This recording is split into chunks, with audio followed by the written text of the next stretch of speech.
Okay. Oh, oh my... I forgot she had another Pokemon, and of course it's Regigigas. This is... Oh my god, this is bad.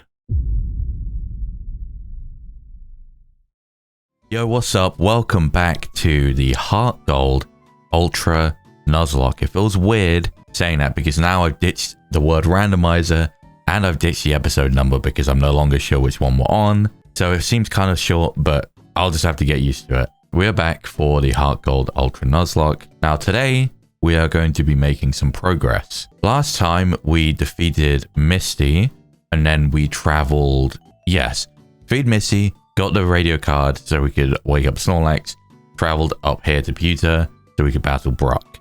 And now today, I really don't think we're going to make it to Blaine. I think that's way too far from where we're at right now. And it's also dependent on, if you've been watching till now, which hopefully you have been, you'll know there are custom new events in this game. For example, we just battled Jasmine not too long ago in Fuchsia. I can remember the name for some reason. Fuchsia City. And we also had obviously the extra Useem battle up above Cerulean. So there are some extra things. Who knows? I'm always wary now that I could be jumped at any angle at any time. Who knows when a battle's coming? But either way, ignoring that because we can't predict that. Today, I just need to make progress. First of all, I need to go east over to Mount Moon. There typically is a Silver battle there, so I imagine we'll be having our final battle with Silver, which is pretty exciting first. Then we can travel down south and start making our way towards Cinnabar and just see what happens on the way. Now, one reason why I don't think... Normally, I would actually expect to make it to Cinnabar potentially. However, I would just like to say the reason why I'm thinking no this time is because normally you go down south and there is a gym on the way between here and Cinnabar, but you obviously don't take it on yet.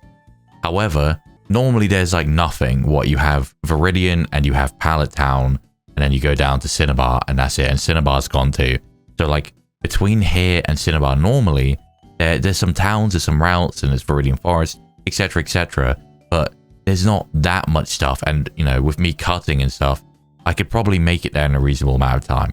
But the reason why I'm unsure is because one thing that's been spoken about over and over and over again in this series, which again, you'll know if you've been watching, is Pallet Town. Pallet Town is the #1 place that I want to go. It seems to be maybe not the hub of all mysteries, but a lot of things seem to lead back to Pallet Town. There's the Pallet Town incident, which is something I've kept hearing again and again and again. It's apparently happened 5 years ago. All we know is that it was called that, it happened 5 years ago. And the one thing we know for sure, based off the gravestones in Lavender, is that Red's mother was lost, and so was Daisy, Blue's sister. So something crazy happened. That's all we know. So I'm assuming there's going to be something in Pallet Town. I refuse to believe it's just been brought up again and again and again. We keep talking about Pallet Town incidents and how it seems to keep linking back to everything and everyone without it having something there. So that's the reason I don't think we'll make it, because by the time we go over Face Silver, go down, we got Viridian Forest and everything, Viridian City, then we have Pallet Town 2. That's probably going to be today's episode. And then next time, we can then go down and over and face Blaine before coming back up and facing whoever. Apparently, there's a Jotonian gym leader for the 8th gym. I didn't know that until Thornton just told me in the Cerulean gym. But apparently, yes, there is a gym leader who they've had to get from Johto, or someone they've had to get from Johto to fill in as the gym leader for here because they had someone retire last minute. So apparently whoever that is has ended up in the 8th gym leader slot. I guess we'll find out. Also, saying that and mentioning about Thornton, I think I just realized that I said Misty. We didn't face Misty. We faced Thornton in Cerulean Gym. Currently, there is Lieutenant Surge and Misty who were absent from their gyms. One of them, apparently, some missing Kanto gym leader. There must be one missing from the 8th gym too. One missing Kanto gym leader is going to be in the league, from what I remember from what Dahlia said. So there is one who retired, but there's also one in the league. So I do wonder who's in the league. I guess we'll have to wait and see. But either way, I guess let me just double check my items at the store first, at the mart. And then we'll start heading east towards Mount Moon. I mean, Mount Moon, you know, there's not much Oh yeah, this is the metronome guy. There's not much there. There's not much substance to Mount Moon in this game. So, oh, okay, I think my items, yeah, my items are looking fine. What? Oh yeah, I have a full team, right? I do believe. Yes, we still have our full team because we've got Whiskey and Kit. So they're 69. Let me lead with Helios. Let me get Helios up to 70. I think he deserves it. But yeah, Mount Moon is different in this game, much like a lot of other places. It's still there. You can still go in there, and normally, what, you go in there and Silver's there immediately, you battle him, and then there's like a middle plaza bit. It's kind of weird. Some certain aspects of this game, for being a sequel, don't make a whole lot of sense to me. Maybe it's explained in some way or at some point, but you take Mount Moon for an example, right? The entire layout of Mount Moon is different than in Gen 1, and I don't really understand how that's possible. Like, obviously things changing over time makes sense. It's been, how many, is it 3 years normally, I believe, right, in the regular games? So it's been 3 years since you've seen Kanto, and allegedly the entire layout of a mountain has changed. Because you have, like I said, like an outside bit, like a plaza, Mount Moon Plaza or something it's called, where the Clefairies are sometimes, that bit. Where was that before? Why is the whole layout of Mount Moon completely different? Because in this game, you just have like a tiny bit of inside bit and then that plaza, and that's it. So what happened to the rest of Mount Moon? Like the underground bit? Again, who knows? There could be some NPC someone that briefly mentions something about the cave, like, oh, this part of the cave got blocked off or whatever. Who knows? I don't know for sure. I'm just saying, in my mind, how can like the entire structure and layout of a mountain change in 3 years? Right, so this is the, yeah, these are the Deoxys meteorites if you want to change your forms. Unfortunately, I do not have a Deoxys, nor would I want one. Because the thing about Deoxys is, it's actually a really cool Pokemon, as I'm sure many people would agree. But it's actually incredibly underwhelming in a lot of senses, especially in a playthrough or like a Nuzlocke. Go and have a look at Deoxys stats, and you come back and you tell me, which of these forms are you going to make use of? You've got Deoxys Defense, which again is really like, you know, defensive, which is nice, but that's about it. You know, offensively, what are you going to do? You have Deoxys Speed, which is super fast, which is cool, I guess. Has some, you know, at least a little bit of bulk and survivability to it. Oh, that's going to hurt. I'm glad I healed up before going to this battle, but that is actually going to really hurt. Oh. Okay. I switched Whiskey out in case the flying move was coming from Dragonite onto Whiskey, but instead it is Outraging, which is, of course, not ideal.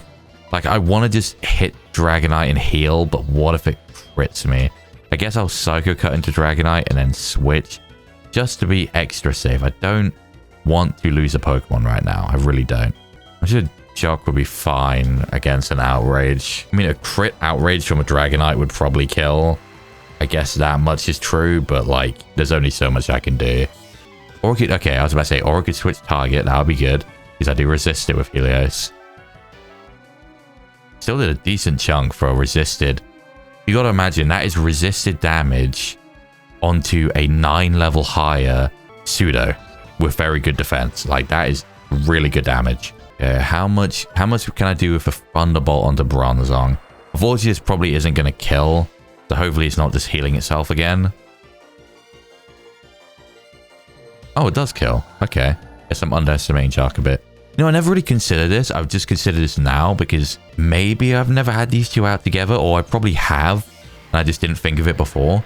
This is actually a pretty good pairing to have together, because Shark puts up the Rain, which halves damage from fire incoming onto Helios, and also powers up Crab Hammer for Helios too. So actually, you know, the big limitation is they're both weak to ground, so it's not really good to have two Pokemon weak to the same thing out at the same time. However, that being said, that other aspect of the pairing is actually really nice. Anyway, as I was trying to say, Deoxys Speed, very, very fast, kind of okay defenses comparatively. And the problem is, you, again, like Deoxys defense, the biggest issue is your attacking stats are then mid. There's always something that's mid or bad. This is the problem. Your attacking stats are mid. So then really, you're better off just using a better psychic type.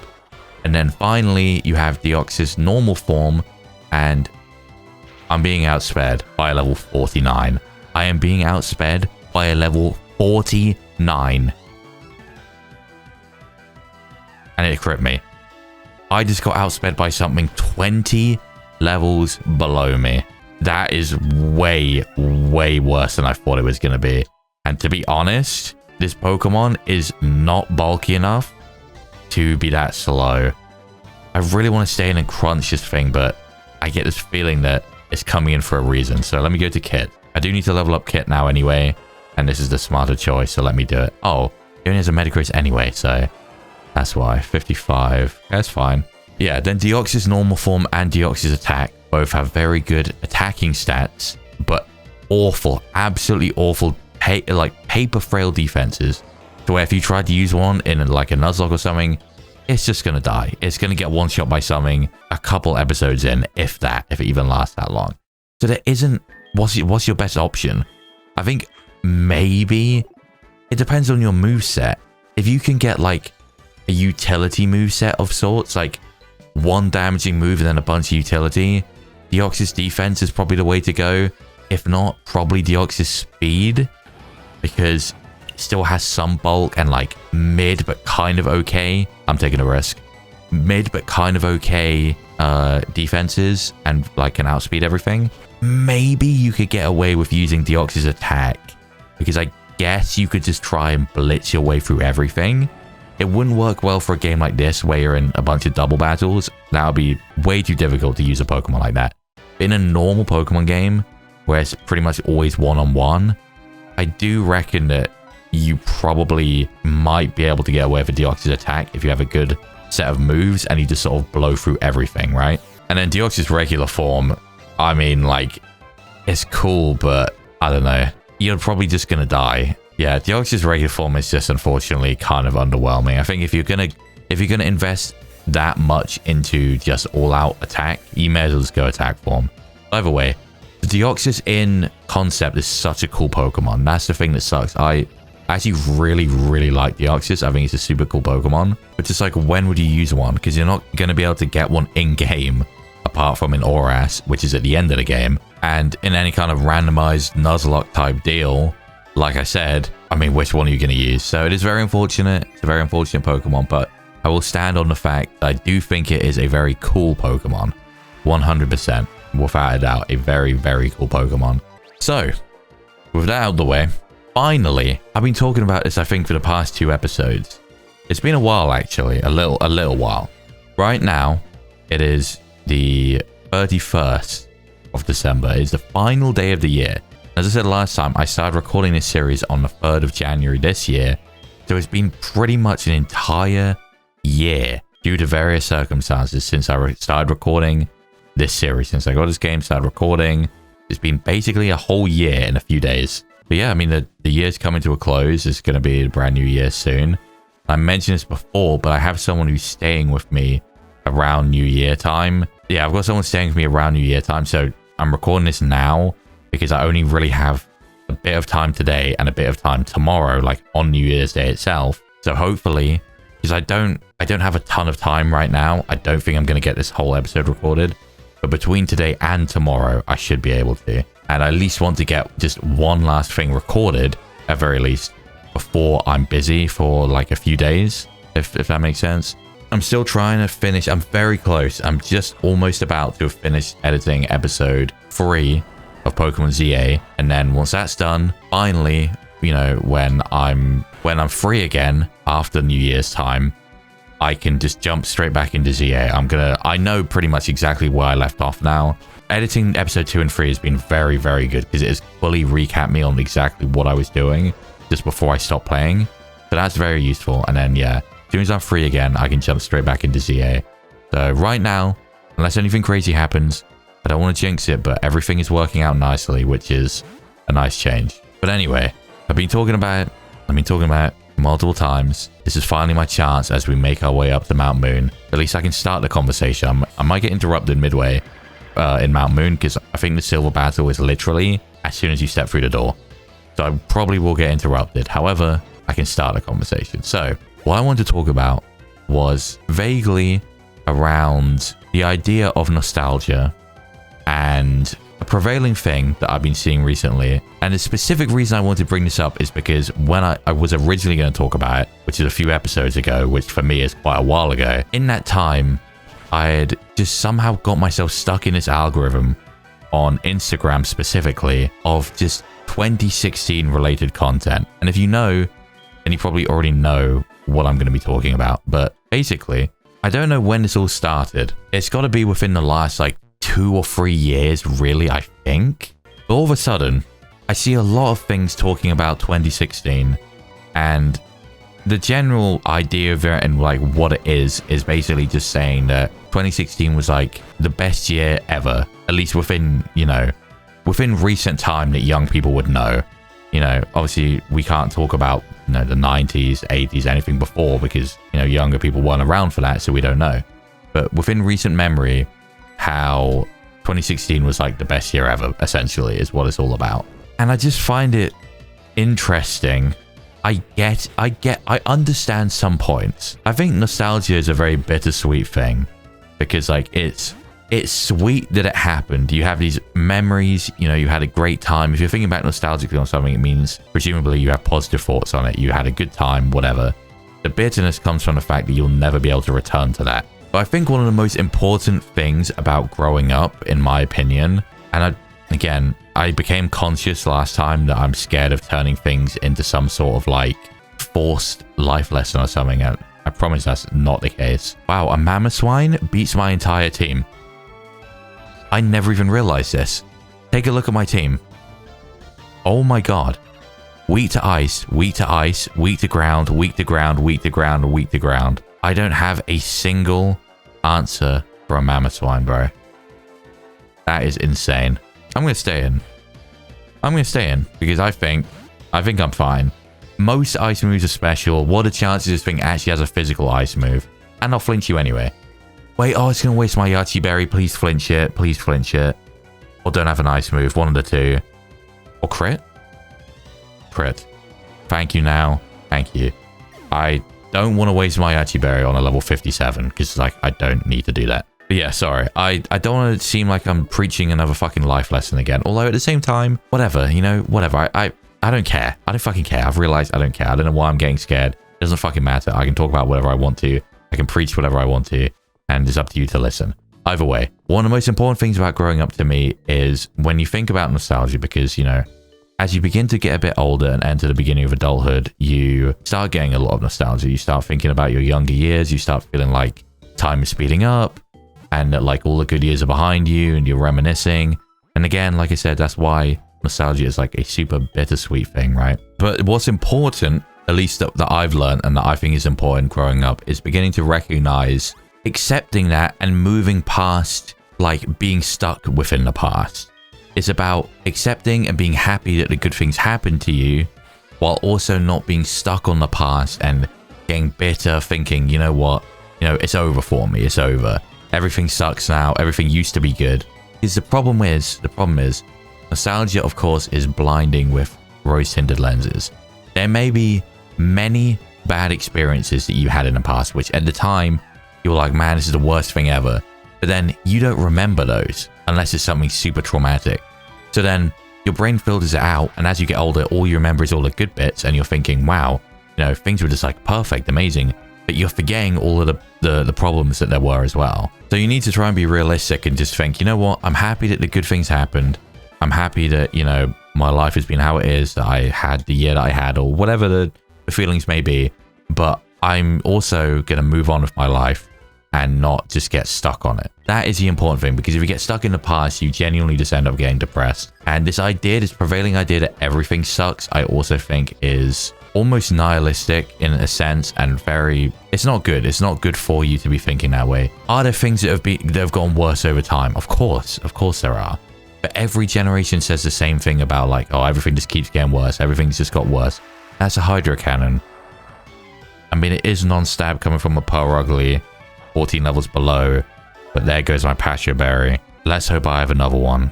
I think I do. But yeah, every generation has constantly been saying, for as long as generations have been around, You know, things used to be better. Everything used to be better, and now it just gets worse. Everyone thinks that as they grow up. And yes, objectively, there are issues. There are a lot of issues out there. I get that. I'm not trying to downplay a lot of the issues that are out there. But if you only focus on that, you are going to get yourself depressed in the end. And people get into that rut, genuinely. They end up sitting on their phones all the time. They end up scrolling constantly. And once you get into this mode of doing nothing but just sitting in bed, scrolling on your phone, and basically doom scrolling, seeing nothing but like negativity, feeding your brain with all the negativity and everything, you will literally just become sad and depressed. There is still good out there for a lot of people, especially if you have the ability to sit there for a long time scrolling your phone. You're probably in somewhat of a favorable position compared to many. And again, it's not all about comparison, but like, no one's perfect. Sometimes I wake up, I'm not feeling great, and I end up sat there feeling a certain way. And sometimes all it takes is for me to go out on a walk, which I try and do like, every day, because I think it's good to, maintain exercise, get outside. It helps you sleep too, by the way, getting fresh air and stuff. Do not just sit inside all day. It's terrible for you. But yeah, even I'm like that sometimes. And when I go out and I just go on a walk, it's nice. So I'm like, you know what? Things are fine. Things are fine. Things could be worse. Things have been worse. Apologies if you can hear fireworks, by the way. Hopefully it won't pick anything up, but yeah. It's just important to maintain a level of, not necessarily realism, but like a level of positivity, not forced toxic positivity, but just not to get stuck in these things of like being too overly nostalgic to the point where not only are you misrepresenting and rewriting history by thinking everything was better than it was, but then also then making yourself sad over it too.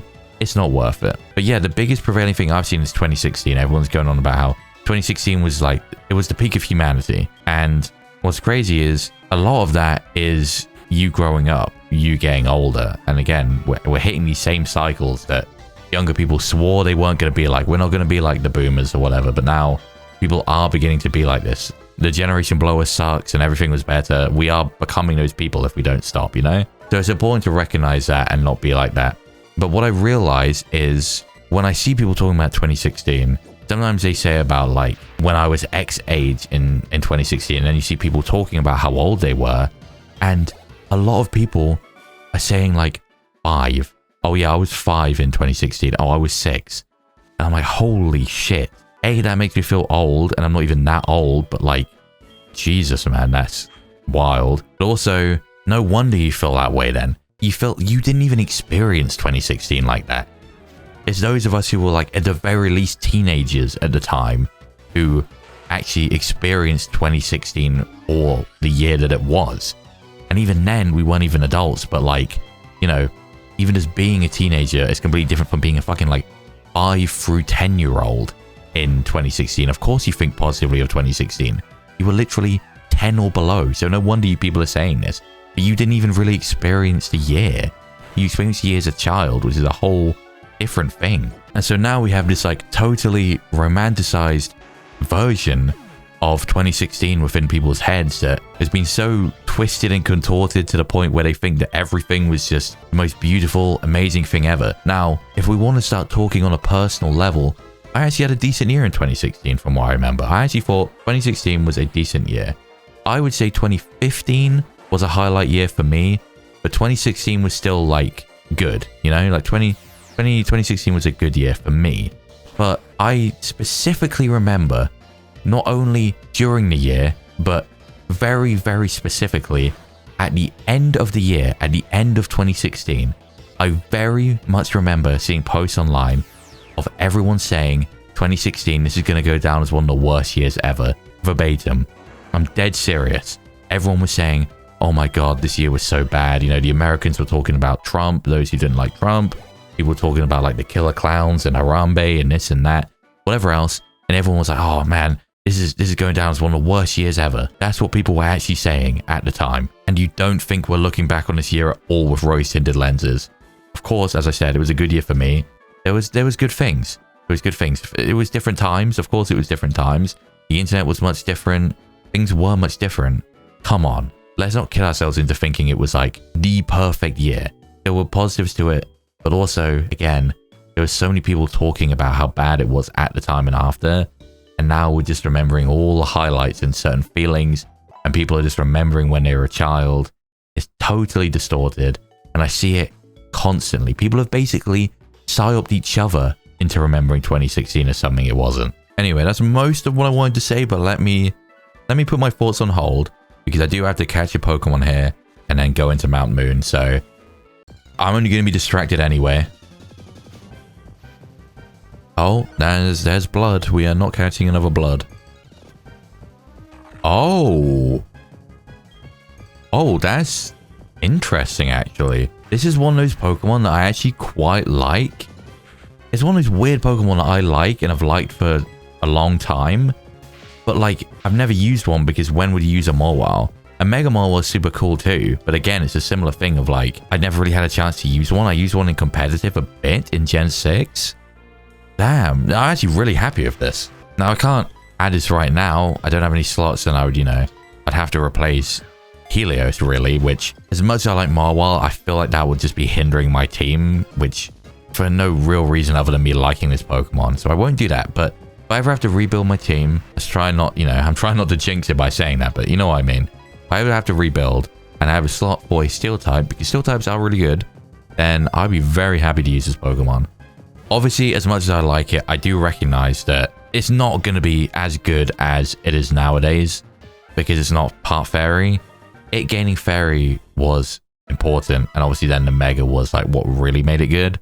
But Steel is a very, very good defensive type.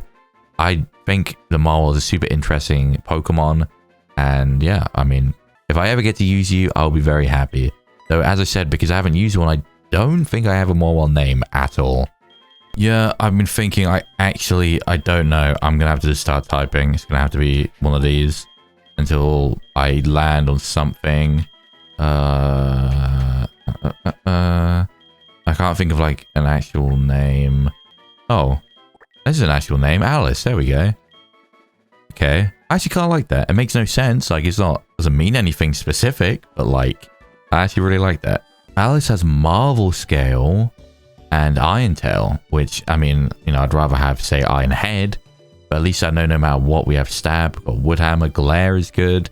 Okay. Jolly Nature too. Well, I guess with that, I have no choice but just to go into Mount Moon, so assuming I may be battling Silver, I guess, does he normally lead with his Aggron? I switch Roxy up in case, and then I guess I'll keep Whiskey there. I don't know. If it is Silver, I don't know what he's going to be leading with, so let's just see. Silver? Silver? Oh, he is here. Okay. Ame. I knew you'd made it here to Kanto, but I was unsure how long it would be before I'd run into you. It has been a long time. In a way, I hadn't felt like it because I've been thinking about Silver recently, and then Brock had talked about him and stuff, so he was like actively on my mind. Now I think about it, it has been a long time. Last time we saw Silver was just before the Johto League, where we battled him when he had Mew, so damn, it's been fucking ages. Also, things have happened since we last saw each other. I was training with Brock for a long time, but I haven't been back in a while now. Wait. Things have changed for me and my situation. This is right. Wait, this is right. I completely forgot for a minute there. When we spoke to Brock, he mentioned Silver was training with him, but he's finished. But not only that, Brock's concerned, or he's noticed that it seems like something's like on Silver's mind. Like there's something bothering him. He's worried because he knows that Silver isn't going to open up to him about it, because Silver hadn't even opened up to like about anything to do with his past or anything to Brock, which, I mean, it's fair. He had a bit to us, but we've known him for a long time by now, you know? The Johto Gym Challenge alone was a year, so we've known him a long time, and, you know, we've been through a bunch of shit, and he's opened up about certain things, but with Brock, you know, he doesn't know him like that yet, I guess, is one way to see it, and so he hasn't spoken to him about anything. Brock doesn't know anything, but he can just sense that something's off with him, and he's worried, so I'm interested to see, because he's kind of alluding to it maybe with this. I'm kind of curious about, you know, what's been going on with Silver. I haven't seen him in ages, like I said. Things have changed for me in my situation. I'm a bit more locked down now, you could say. I've taken on a bigger responsibility. Oh. So he's like actively doing something else. Like he has a responsibility now. But like what? Because he was training with Brock. But what is he doing now? However, I'll let you see that later for yourself. Anyway, okay, so we will find out, apparently, maybe. Anyway, I've been more restless of late. Here we go. I know that Brock must have noticed as much in the most recent times I've seen him. Okay, he knows. He is aware that, like, you know, Brock must have sent something, so he's off at the moment. Since I've been here, I was thinking about what you told me the last time we saw each other. I've been waiting to hear when we'd find out where the rest of Team Rocket had traveled to. That's right. Yeah, because obviously I've told him about that too, and being who he is, he did want to come with me and Lance and go to wherever we need to go. So he's waiting to find out about Team Rocket. Okay. But recently, I've started to see and hear things which leave me feeling concerned about this region too. So, I mean, I'm kind of similar to this, right? I've been saying this for like maybe 5-6 episodes now. I just get this feeling. I have this weird feeling because I keep being told things and I keep hearing of things. It's like weird, you know? Again, I've said this before, but it's almost like there's things happening. It's like there's something going on out of sight that I just don't know about. Something is happening. And, you know, there's this whole Pallet Town thing for a start. And then there's stuff, especially with like that Team Rocket grunt and everything as well. Like some of the stuff he was saying, very cryptic. I don't know. It's just something weird going on, I feel like. So I guess he's got some sense of something as well. Tell me. Oh, okay. So we are touching on this. Tell me, have you visited Pallet Town yet? No. Well, I'll let you see that for yourself then. And when you find out the truth, I'm sure you understand how I must be feeling. So it's to do with Pallet Town then. There's something with Pallet Town. And, you know, again, I keep being told, go see it for yourself, go see it for yourself. And I am going to be seeing it for myself in this episode. So I'm excited for that. But like, there's something with Pallet Town and that's affected him. He's saying, you know, once I learn the truth, once I know what's going on about all of this, then I'll understand why he feels some type of way. But what is it? What happened? And how does this tie to Silver? If it does. It sounds like it does, right? I don't know. 5 years ago, I was holed up in the lab. I had no access to information on what was going on outside. But this is evil even I had no idea about. There's a missing piece to the puzzle of what happened back then. Something I find unnerving, but others hold an assumed truth to help them feel better. So he's saying, because again, we still don't know what we're... This is a little confusing because we don't... I don't know what we're talking about here specifically. He's saying some evil thing happened, which we can kind of understand that much because people died, it seems like. He's saying in the story of whatever's happened, there's a mystery to something or a certain aspect of it. Something that he thinks doesn't add up or doesn't make sense. And other people, most people who know about it, whatever, are just holding on to an assumed idea of whatever we're talking about, which helps them, you know, feel better about what happened. Right? Is what I'm getting from this, kind of. So he thinks he sees a hole in what happened. Like there's more to it, maybe. Like maybe he's saying like he's heard about what's happened and there's an aspect to it where it doesn't add up to him, or he thinks there's more to it. But others are just assuming, oh, it must be this, just to make them feel better. Which is something that kind of happens in real life too. I don't know. I guess maybe I can analyze this a bit better when we actually have the context of what we're talking about here. Then I can understand the context and also start theory crafting about what exactly he's talking about. Potentially, we'll see. Not only that, but I've seen very subtle, strange and concerning movements swirling in the underground. Okay, so there is shit happening. I've come across a small handful of Team Rocket personnel here in Kanto. So, like we did as well. Because with our one, it made sense. Mostly it made sense.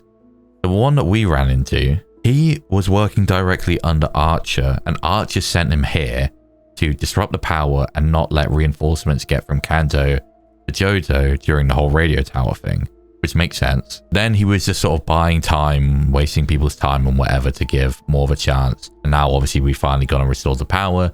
His job was over. But then it was also weird because not only is he sticking around, but also he said something vague about working essentially for someone else.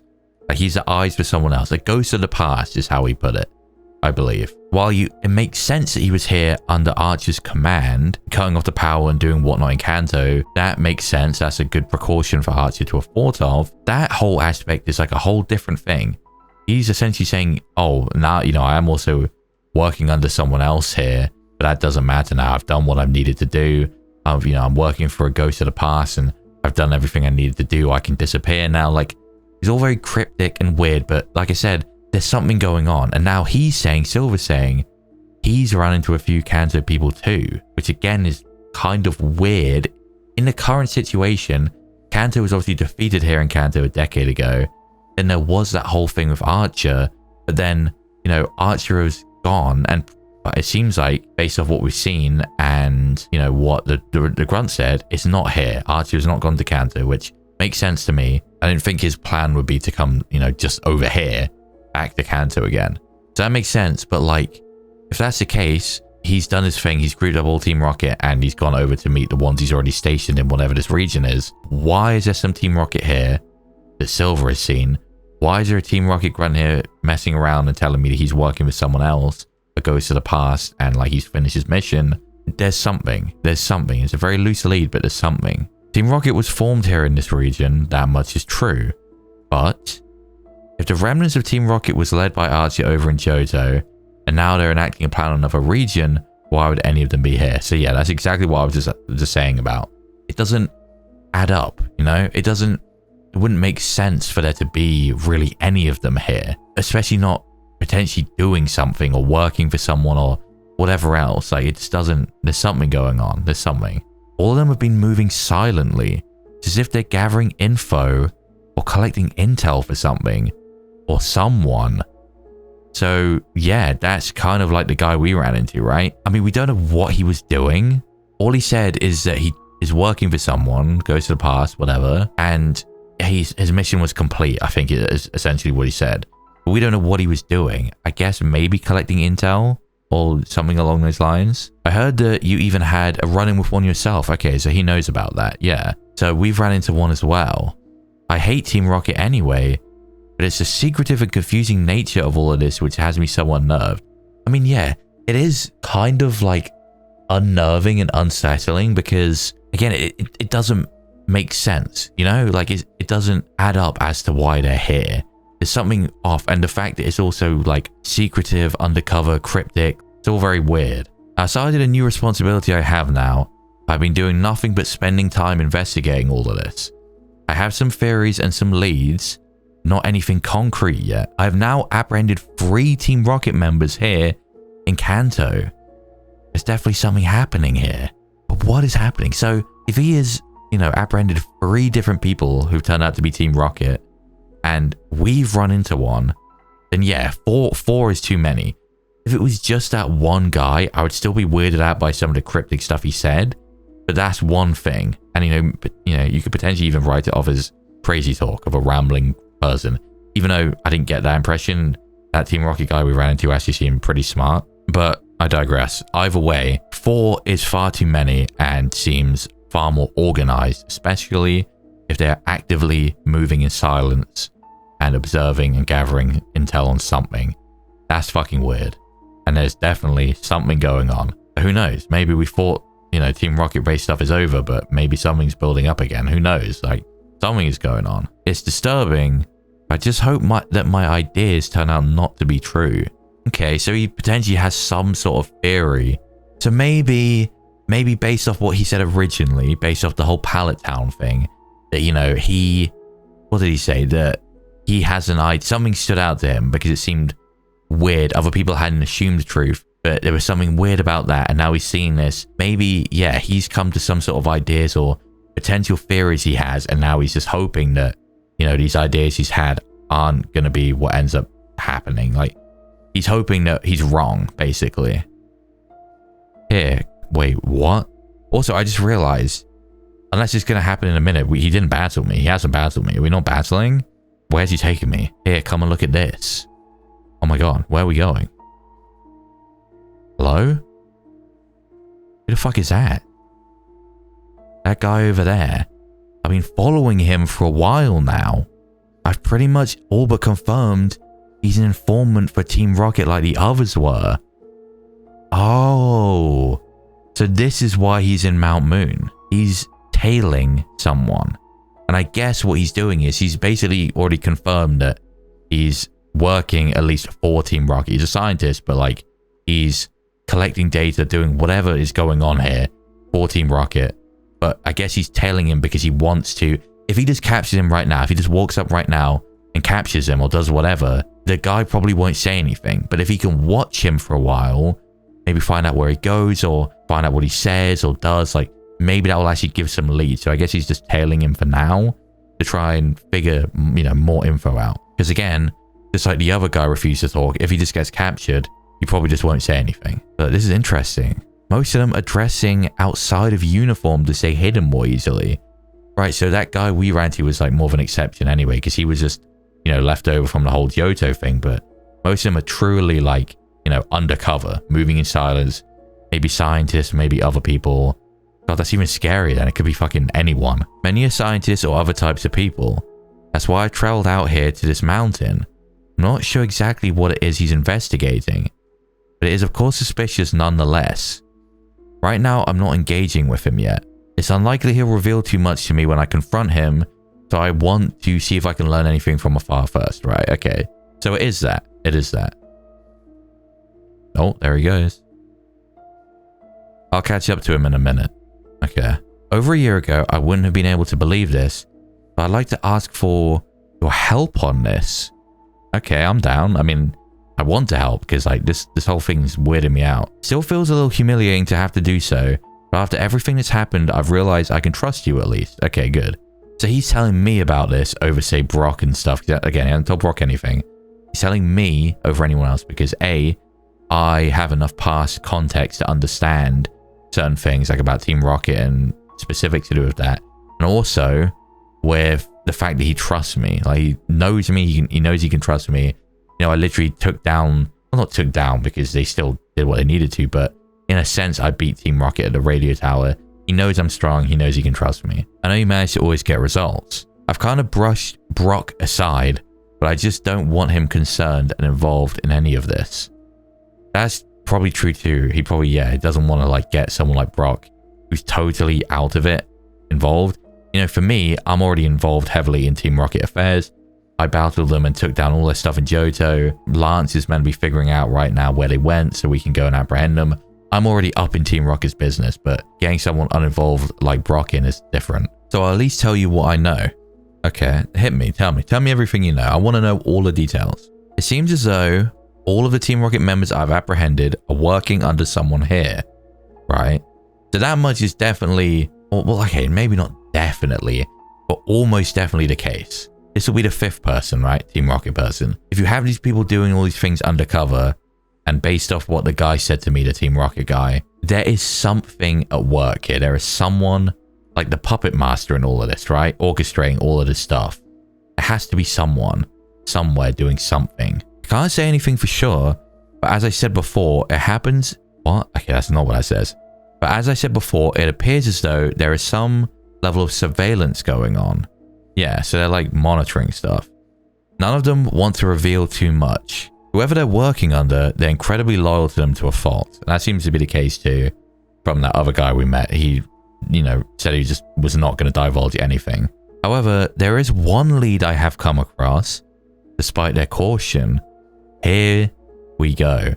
So he has caught on to something. And I guess this is how we're going to help. Because if he's noticed something, then maybe this is what we're going to use. And maybe we can be the ones to do something, I guess. One of the people I suspected to be a member of theirs, I saw heading deep down into the Seafoam Islands. Oh. Seafoam. So under, yeah, so that's like under where Blaine is now. Seafoam. That's a weird place to go, which I guess is, the fact that Seafoam is suspicious in and of itself, really. Seafoam Islands. Following them down into the caves, I lost track of them very fast. It felt as if I was making no progress. I found myself going in circles. I've never been out to the Seafoam Islands before this. From everything I've read, and from speaking to people, the inner caves to the Seafoam Islands are mapped, and there should have been no reason for such a thing to have happened. Huh. So he went to Seafoam himself. So he noticed there was someone, some Team Rocket person he'd been monitoring, tailing like this guy that we just saw, went to Seafoam, seemed to report back to Seafoam. So then he went down to Seafoam to, continue tailing him to see where he's going. Because Seafoam is like, kind of like a dead end thing. If they're going down there, where are they going to be going? So he's following them, he's trying to figure out what's going on. But then he keeps like getting lost in like sort of like an infinite loop of rooms, is what it sounds like, I guess. If that's the case, if that's true, then there's something going on in Seafoam. Clearly, there's some power at play.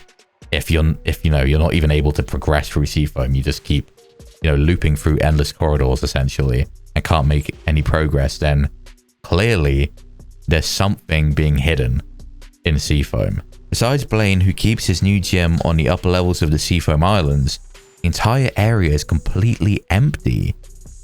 There's no one there either. From what I've heard, many trainers used to occupy that area, as well as there being many people who visit the islands, yet there was no one. That's true too. In Gen 1 and even in this game, as far as I remember, there's normally trainers there and around that area, like even in Seafoam Islands. So again, if there's no one there, and it feels like when you go in there, you're like looping forever, you can't make any progress, you just get lost, then there's something going on in Seafoam, because obviously that ain't normal, bro. That is not normal. There is something happening here, Ame. I'm almost certain of it. Someone I suspected to be a Team Rocket member or informant enters there, a now empty and cold cave, yet when I enter to tail them, I'm stuck looping in what felt like an endless amount of repeating caves.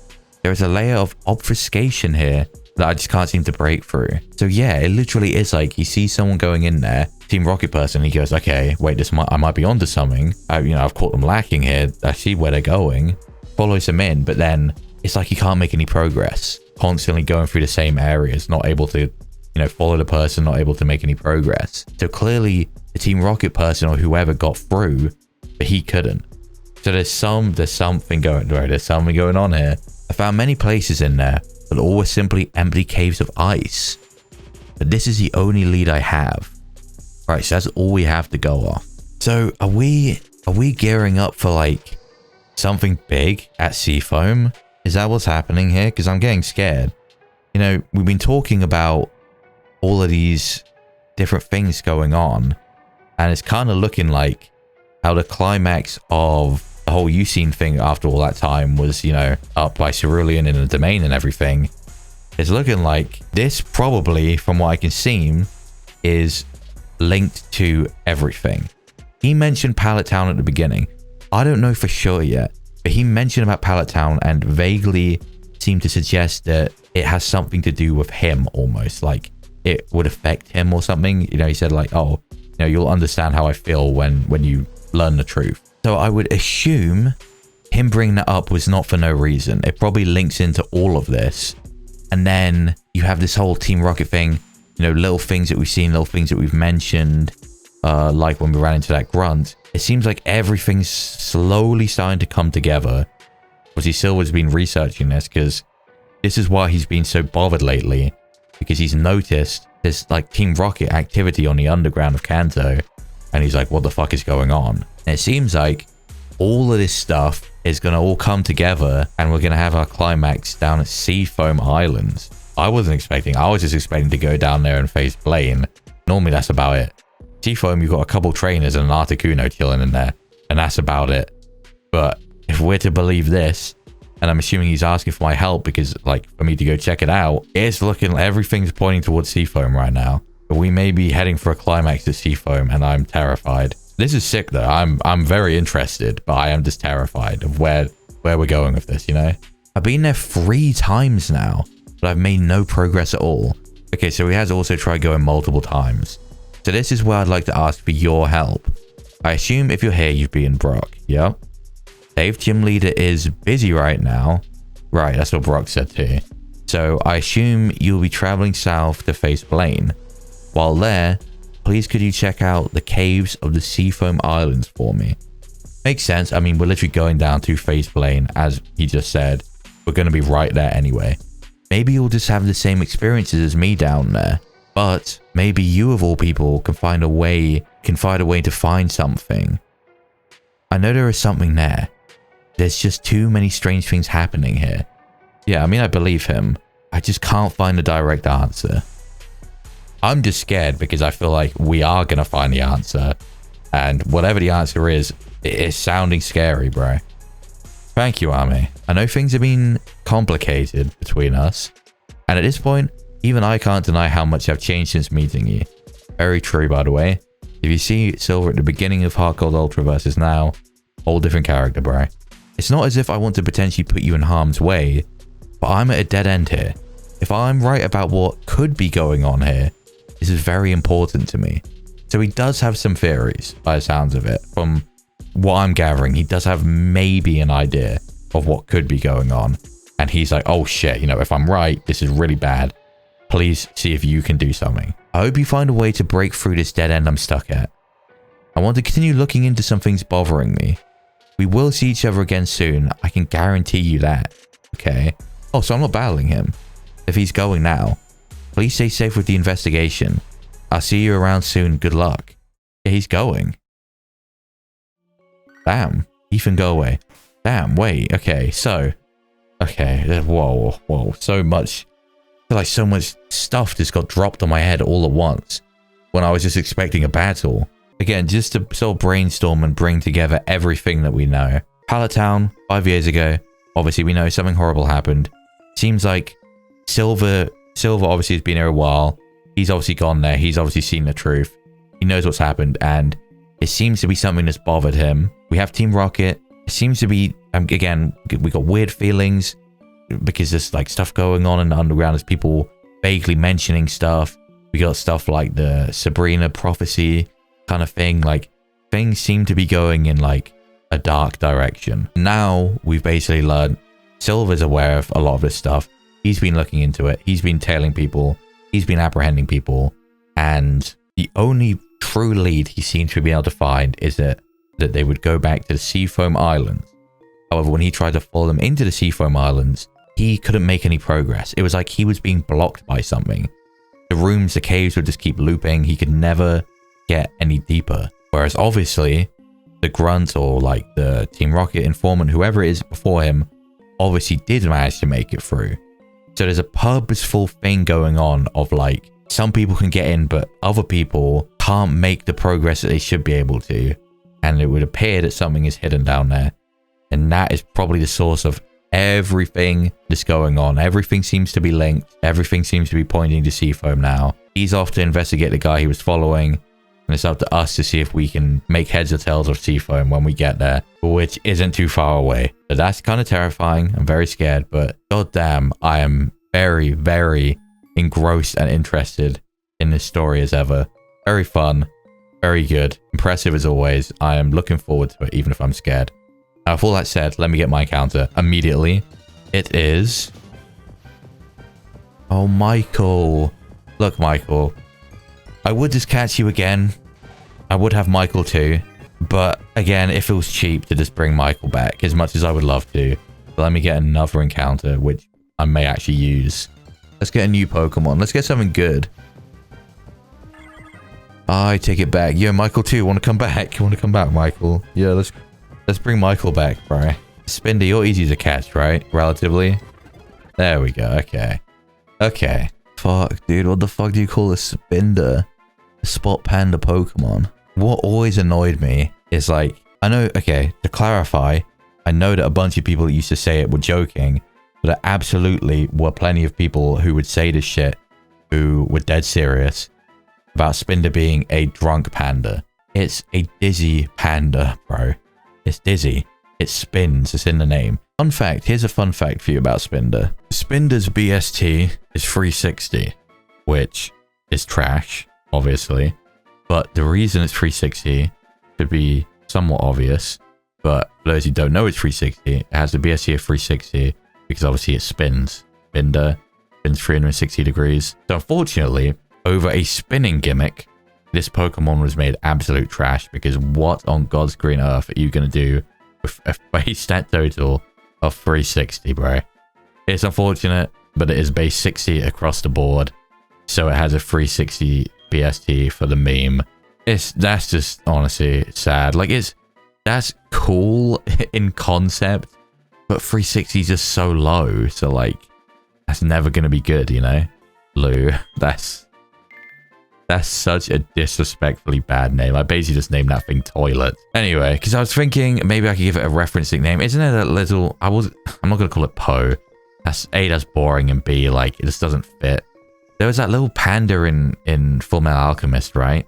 What was its name? Was it even a guy? Was it a guy or a girl? I do not remember the panda. It must have had a name, though. I could have gone with that, but even that feels disrespectful because, like, you know, that panda's cool, whereas Spinder's just... Spinder's so bad. Spinder's the type of Pokemon I'd love to be able to use in a game like this. And like, because it's, you know, it's totally different. You never see anyone using Spinder.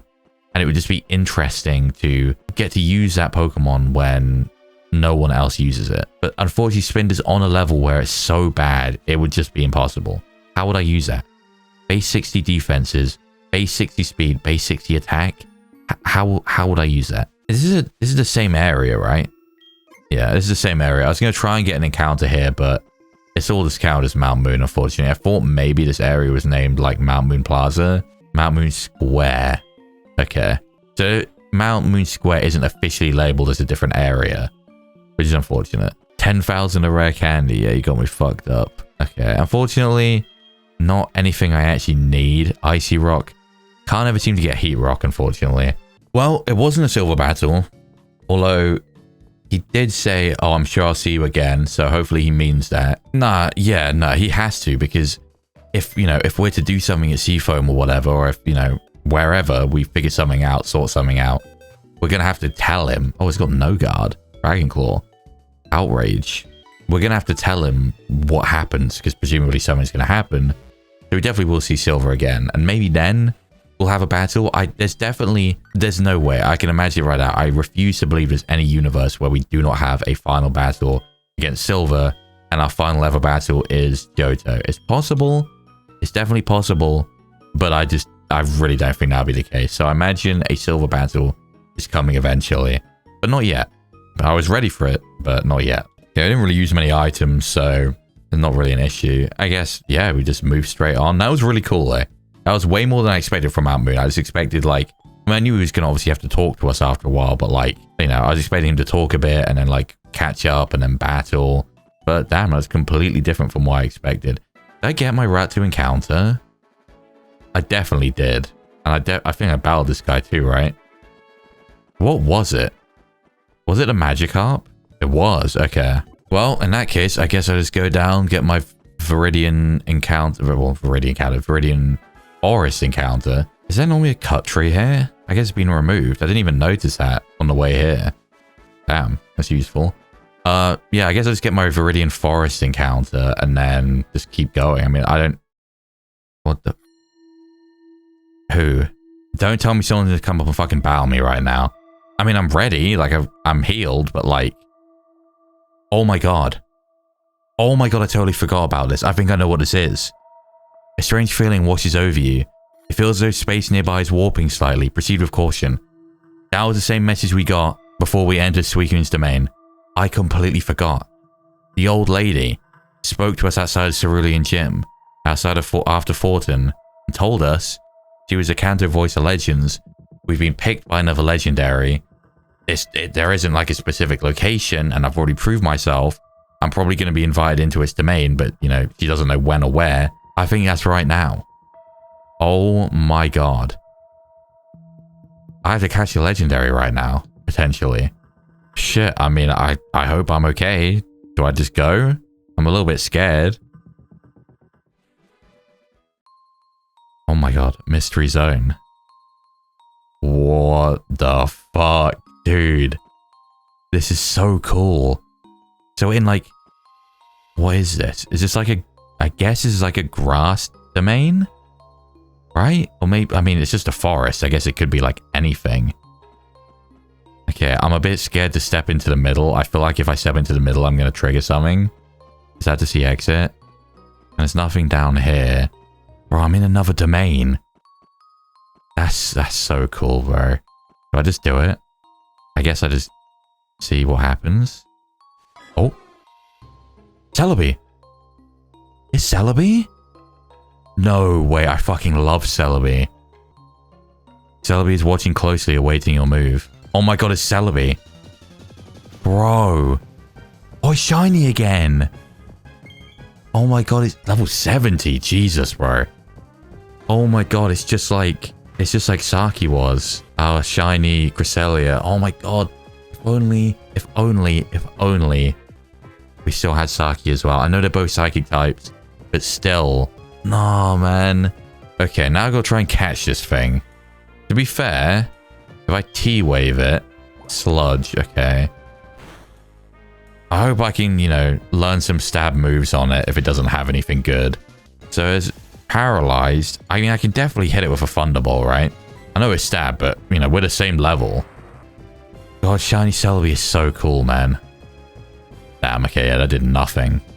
Giga Drain. Oh, fucking hell. Okay. Oh my god. I've seen Giga Drain and Sludge, so I'm going to go into Helios. I think is the best option. Oh, fuck no. That's amazing, but that's really, really bad for me. That's really, really bad. Fuck, I've got to Magnet Bomb this thing. Because, I mean, this isn't going to kill. This definitely isn't going to kill. Oh my god, no. This is scary, dude. It's got fucking Tail Glow. That did nothing. That did nothing. That actually did nothing. Dry Skin. I gave it Dry Skin. I'm going to Crab Hammer. Does this do more? I missed. Oh my god, it's got Dry Skin, you idiot. You just saw that. Yeah, I'm going to get blown back. I'm actually going to get blown back. This is really bad. Oh my god. Oh, it's got Extrasensory as well. Okay. No! Oh my god. I needed that. I really needed that.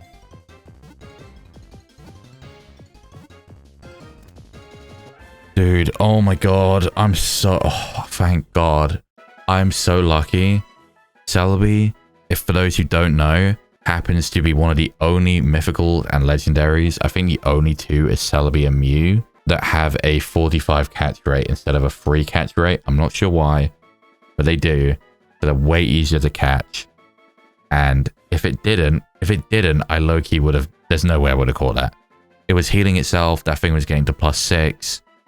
Bro, that is actually insane. This thing is crazy. This Pokemon wanders across time. Grass and trees flourish in the forest in which it has appeared.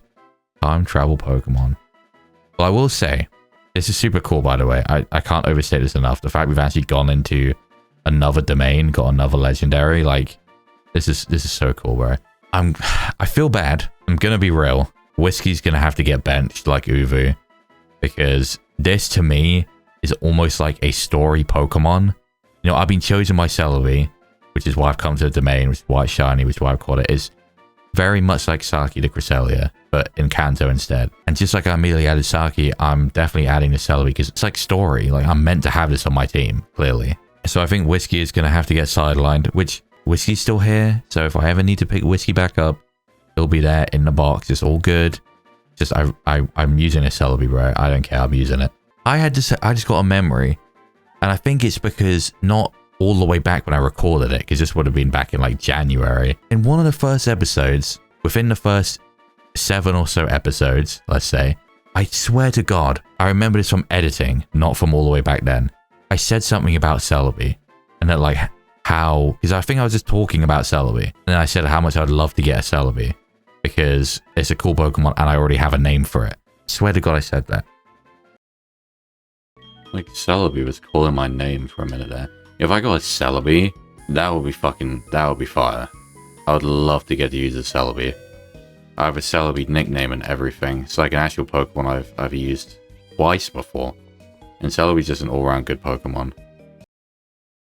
Either way, as I said back then, if that's real and not just, you know, complete schizo, I do actually have a name for this Pokemon, which is rare, but there are some Pokemon who I do... Actually, wait, I have a very good idea. I have a perfect idea. This is amazing. I'm going for a different name, but it's like perfect because it's linked. What I call my Celebis usually, that I have done for like over a decade, is Homura. Now, obviously, it's a Madoka reference, Madoka Magica. I'm not going to explain the name fully because it's low-key a spoiler. but the name Homer is perfect, makes sense in a certain area. And so I've always been calling my Celebes Homer for like as long as I remember. It's a name that I've really grown attached to. However, I've never had a shiny Celebi, which is unsurprising because when would you have ever had one? But shiny Celebi is pink. It literally just struck me, and I'm so glad I thought of this before I named it. If I usually call my Celebes Homer, and now I just call a pink one, I'm calling it Madoka. That is such a perfect name. That is such a perfect name. Because I love Madoka anyway. Oh. Even across time and dimensions, Ethan still finds a way to ring me. But yeah, that's such a perfect name because I love Madoka anyway, and then it like links in perfectly with my usual name of Homura. That's just amazing. That's so good. So yeah, dry skin, lax nature. Look at that moveset, bro. What an insane moveset to have. We got Giga Drain and Extra Sensory for stab, Sludge for coverage, and Tail Glow for setup. Yeah, okay, I can't lie, Madoka, you're definitely 100,000,000% coming on the team, bro. Firstly, let me give my last Passion Berry over to Kit because it got used up. And then what do I give? There is the option of the Big Root, which is very good for Giga Drain, or the Rose Incense for grass moves. Both of those are very good, but in a game like this, I've been given all these berries because I think they're even like better than anything else. I do have one last Yachi Berry. I think this is probably better because Celebi has, unfortunately, many weaknesses. You know, flying, ice, dark, ghost, bug, fire. Oh my god, the list just keeps going. So I think, you know, being able to remove the ice weakness for a turn is actually really worth it. Ice is obviously a big weakness. So, I mean, I can look at my TMs, but the moveset's low-key kind of perfect anyway. The only thing I can't touch right now is a steel type, I guess. I can get Shadow Ball, which could be cool for if I need to deal with a ghost type. So maybe I'll end up giving Shadow Ball, but I'll keep Sludge for right now. But we do have Madoka on the team. You know what? I'll lead with Madoka. Try and get some training in immediately, I guess. But man, that's so cool. That is so cool. The fact that we got picked by Celebi, the fact that I got such a perfect nickname, the fact that we got to see another domain, we got to see Celebi's domain. I totally forgot between episodes that that was even a thing. I was thinking about Mount Moon, I was thinking about Pallet Town, but because I didn't know where the, you know, the legendary event was going to occur, I'd completely forgotten about it. That's so good, man. Yo, look, it's got a shiny following sprite. I swear Saki didn't, unless I'm going crazy. Oh my god, that's so cool, man. I've restocked on everything that I need to, so I'm just going to move on. Can I get an encounter here? Probably not, right? But what if I can? Oh my god, I can. This count? Parasect. I mean, I'll take it. Parasect isn't great, but this is a different area, so I'll take it. It's just like, I mean, you know, normally you have a Viridian Forest here or whatever. Parasect. I've never used a Paras or a Parasect, really. I think I tried to, maybe. I have this vague memory that one of the times I played Fire Red, I tried to use a Parasect. And I mean, like, when I was older, you know, I said about before how I play Fire Red every year or two. I think, I swear to God, one time I tried to use a Paras and Parasect and I gave up. Because unfortunately it's terrible. What do I call a Parasect? Parasect, I mean, I don't know. Parasect is one of those Pokemon where it's like something that you can imagine me trying to use, right? Like, I love trying to use bullshit that no one ever really thinks of. Okay, I do get let out the other side. I love using bullshit that no one ever thinks to use. I love using shit that you just don't see normally. Oh, we're here.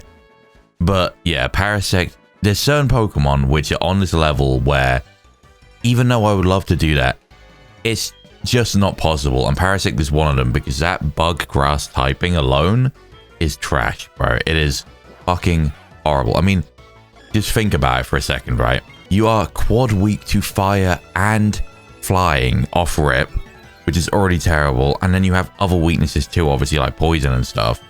It's just so bad. It's honestly one of the worst type combinations ever.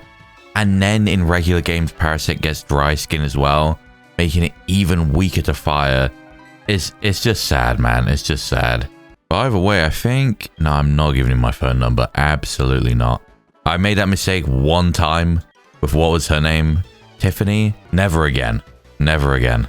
Yeah, I think we're basically about to hit Viridian, right? I mean, we skipped over Viridian Forest because obviously Celebi's domain was there, which is fine because honestly, I mean, what would there be in Viridian Forest if Celebi wasn't there anyway? You know, I don't think I'm really missing out on much. Everyone's trying to get my phone number. So yeah, these cut bushes are gone too, so you can just freely go in and out of here, which I think is good. I don't care. Argue as much as you want about it. I just do not like cut bushes and stuff at all. I think they're all fucking pointless. I mean, we're at Viridian already. I mean, I guess skipping out on Viridian for... Oh, no. Dude, fuck. I'm just so... Okay. I'm so happy right now to see these two characters. I really am. It's been a minute again, for me at least. The last time obviously was at Fuchsia, which wasn't, you know, super long ago in, I guess, you know, terms of everything. But for me personally, it still has been a number of weeks. I'm very happy to see these two characters. My biggest fear right now is the fact that maybe I won't get battled, but I probably will. So I didn't even go back and heal up. My Celebi hasn't taken much damage, so I'm probably fine. But I was going to heal up at the Pokemon Center there, and now I'm being jumped. Ame, hi. Hey, Ame. Yo, what's up, guys? Me and Jazz just came back up from Pallet Town. Oh, they just went to Pallet Town. Fuck. We had heard things about it occasionally since arriving here, but it's all pretty somber. I can't believe we were totally ignorant to the whole ordeal. So they didn't know about it either. Okay, that makes me feel less crazy. I still don't feel like I understand fully. Things seemed a little vague, but it feels rude to get doubtful feelings over something horrible happening. Wait, so Whitney also has at least somewhat of some feeling that there's something off then about this whole thing? Because this is kind of similar to what Silver said in it seemed like he had some doubts about things related to this stuff. He said when it came to the Pallet Town stuff, there was something that people seemed to assume is true, which he had picked up on, which might not be true, I would assume, and he was worried about. And it seems like Whitney is basically saying something similar, like, you know, this is a tragic event that happened, so I don't want to seem like a bad person by doubting over it or whatever, but like, this seems weird. It's kind of like how, you know, there'll be certain conspiracy theories about horrible tragedies and events and stuff, but then a lot of people, even if they kind of buy into it or believe it, they don't really want to like mention it much to people because you're, you know, to most people, almost disrespecting things, I guess, by saying it's something that like it's not presented to be or whatever. You most people have a bad impression from that. So I guess it's similar to that, where she doesn't really want to just have to openly question it because she feels like it's just going to make her look bad, which makes sense, you know, makes sense. Jazz has seemed more shaken up over the whole thing, but I do get it. It's horrible, and she's a little more emotionally vulnerable over these kind of things.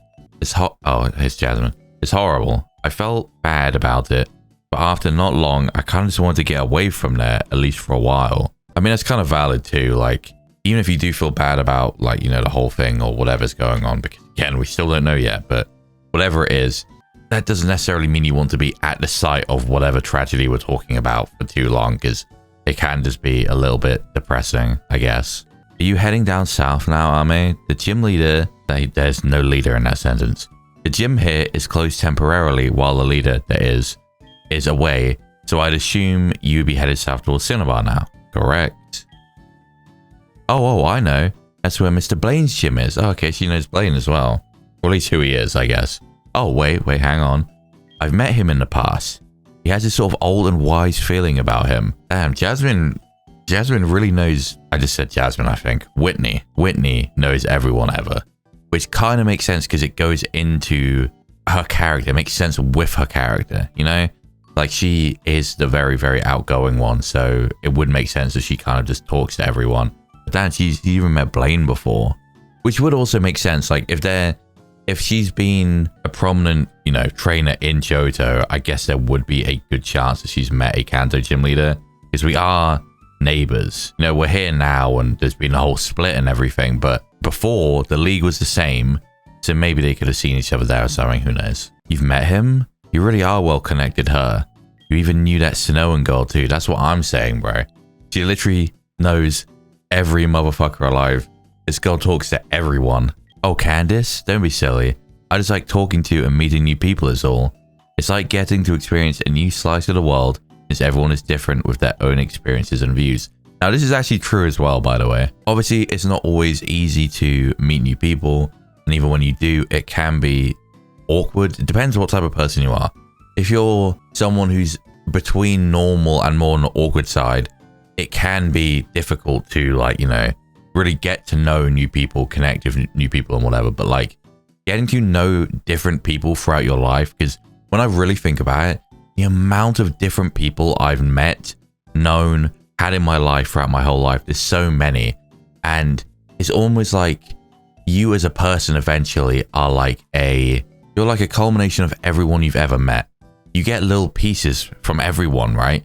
Everyone has been in your life.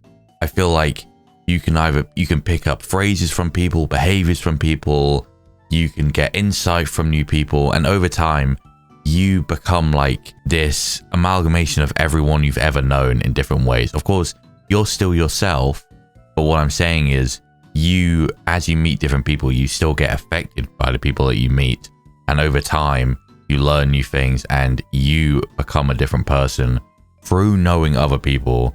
And it's like you're a canvas, and again, while you're still you, there's just different parts of all the different people you've ever known and ever met as part of you.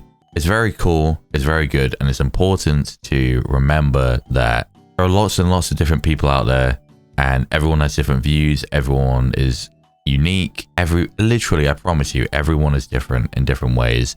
Even if you think someone's going to be boring or whatever prejudice you might have against people, I promise you, interesting things and whatever about every single person out there. It's important to meet new people. I promise you it is. You don't want to get holed up in some sort of echo chamber where you only surround yourself with people who are similar to you, have, you know, the same opinions or sentiments as you. It's bad for you.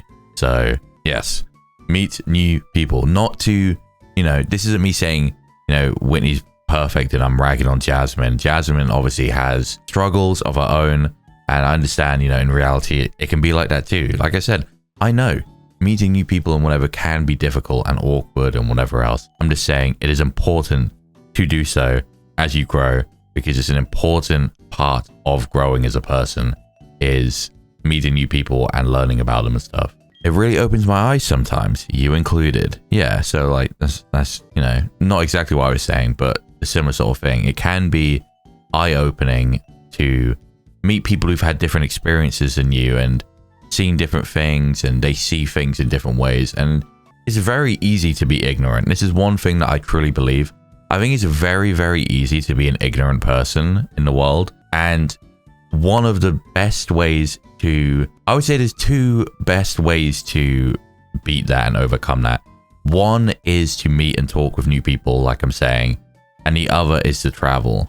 Because again, if you stay in some sort of echo chamber with the same people forever and you don't go anywhere else, then you will remain an ignorant person. It's almost certain. But if you take your time to travel to different places, see different things, experience different cultures, meet different kinds of people, it truly can be eye-opening to you as a person. And I think it's very, very easy to be ignorant, as I said, and just stay within your own little bubble and never really expand out your thinking or the people that you converse with or whatever else. So I do think that, yeah, as I've been saying this whole time, this is why it's important, because you don't want to be an ignorant person. Speaking of experiences, I'm looking to shake off this somber feeling that's still lingering, and I know just the way to do that. Oh no, I don't say it. Don't forget that it's my turn to battle with you this time. Wait, that's right. She did. Oh fuck, she did say it too. After the fuchsia thing, because obviously in fuchsia I ran into Jasmine and battled her, and then Whitney turned up late, so she didn't get to battle me, and she said, you know, next time it's my turn. Now, to be clear, I am very happy right now, because I've been saying since Goldenrod that I want to face Whitney again, and now I will finally get to have a proper double battle with Whitney. The closest I've got is a Whitney and Jasmine double battle back in Vermilion, but this will be my first time properly facing her. No backing out. You already battled with Jazz behind my back, so it's only fair. I guess it is only fair. I did battle with Jasmine. I wonder, because Jasmine's team changed fairly significantly. She had a Heatran, she had an Empoleon, she had Dragonite. Like, her team changed, so I'm wondering what Whitney's team is going to be looking like at this point. We haven't been able to battle one-on-one since all the way back in Goldenrod. That's true. So it's been a long time coming, and we can face off in doubles this time around. Oh, good luck, Whit. Oh, I've even got Jazz cheering me on this time. I'm all fired up now. Oh, I'm scared. I'm scared, bro. I'm scared. Okay, let's go, Ame. Me and Jazz have been training together on occasion, so I'll try and go all out this time. Let's battle. She's been training. Okay, I'm sitting up. Sorry, hang on. Okay, sorry, it's early. It's very early right now. Maybe I've probably just made a seamless cut, or I might have even said, it's the next day. I did say at the beginning, I'm probably going to have to record this across the 2 days. It's a new day, and what that means is, Happy New Year, by the way. I did just put up a Happy New Year video, like a video for January 1st, 2026.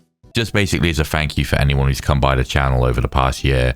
So obviously it's been a big year. I've been recording this series since January and stuff. But yeah, it is literally January 1st right now in the morning. So Happy New Year. I hope everyone has had a good New Year and been safe and sensible. But yes, I am very tired. So I was slouching. I was reading. Don't worry, I was concentrating. I was thinking and I was giving my thoughts.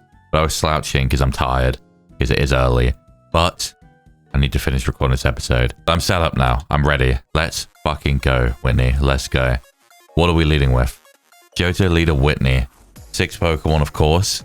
Miltank and Mesprit. Okay, classic. We've seen these two. 1772. That's not bad. I kind of want to get a Tail Glow going. I guess I'll try it. And then I'll... do I Thunder Wave Mesprit? Mesprit 72. Sunny day. Okay, the rain's gone, but that doesn't matter. I wonder, because I set it with drizzle. It's not like weather in the area. Will the rain come back after it? After the sunny day wears off? I actually don't know how that works, really. Bro, I take damage in the sun because I'm dry skin. Okay, I'm healing up. I wanted to just hit a Giga Drain, but I am aware that Miltank, I think, actually outspeeds me. So I'm going to heal up just in case and see what happens. I also don't know what his Miltank has. Obviously, all I've seen is Sunny Day, so I'm a little bit wary. I guess. Let me just Thunderbolt it, I guess. Toxic. That's annoying. I mean, once I kill it, I can heal it, I guess. But like, God, this Miltank is all utility now, apparently. Sunny Day, Toxic. How much damage can I do? Damn. Okay. Oh, you actually have Earth Power. Shit. Okay, Juck might have to get out of here. Hikey. Oh, ow, ow, ow. That wasn't even a crit. Okay, yeah, Juck, you gotta get out of here, bro. Toxic with that? Nah, ain't no way. Ain't no fucking way. Okay, assuming it's just gonna Earth Power again, I guess I just make sure the Miltank goes, and I'm assuming it's gonna Earth Power. I guess I go out into now. I kind of have to. Again. What the fuck? Okay. I'm so glad I'm attacking into that slot. What the fuck? Did she make that swap thinking I was going to Thunderbolt? She did. Oh my god, that's insane. If I can somehow kill... I don't know. No, it won't. Of course it won't. Okay, perfect. Perfect. She has a fucking Garchomp, dude. Okay. I will say, though. I will say, because I've kind of picked up on this one immediately. You got Garchomp. It's a little bit out there for her, but it is another Sinnoh Pokemon. And one thing about Whitney is she's always had a lot of Sinnoh Pokemon because she went there. And Jasmine went there too, and she had a Heatran and stuff. But Whitney, you know, she had a big thing about going to Sinnoh, and she has a Garchomp. She has a Garchomp. Jasmine had a Dragonite. They both have pseudos. I like it. I really like it. I'm really scared.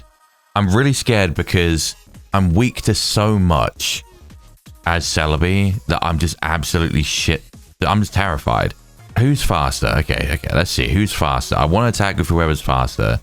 146 on Madoka and 157. So I'm going to heal on my own turn. I just want to be at full for this turn because I don't know what this Garchomp has. And then I'm just going to try attack Garchomp. Still does outspeed me, and this is why I'm worried. Oh my god, isn't the sun still up? Chill, chill, chill, chill. Okay, Mesprit. I need you to not attack Celebi. Paralyzed. Perfect. Also, how the fuck did Garchomp live that?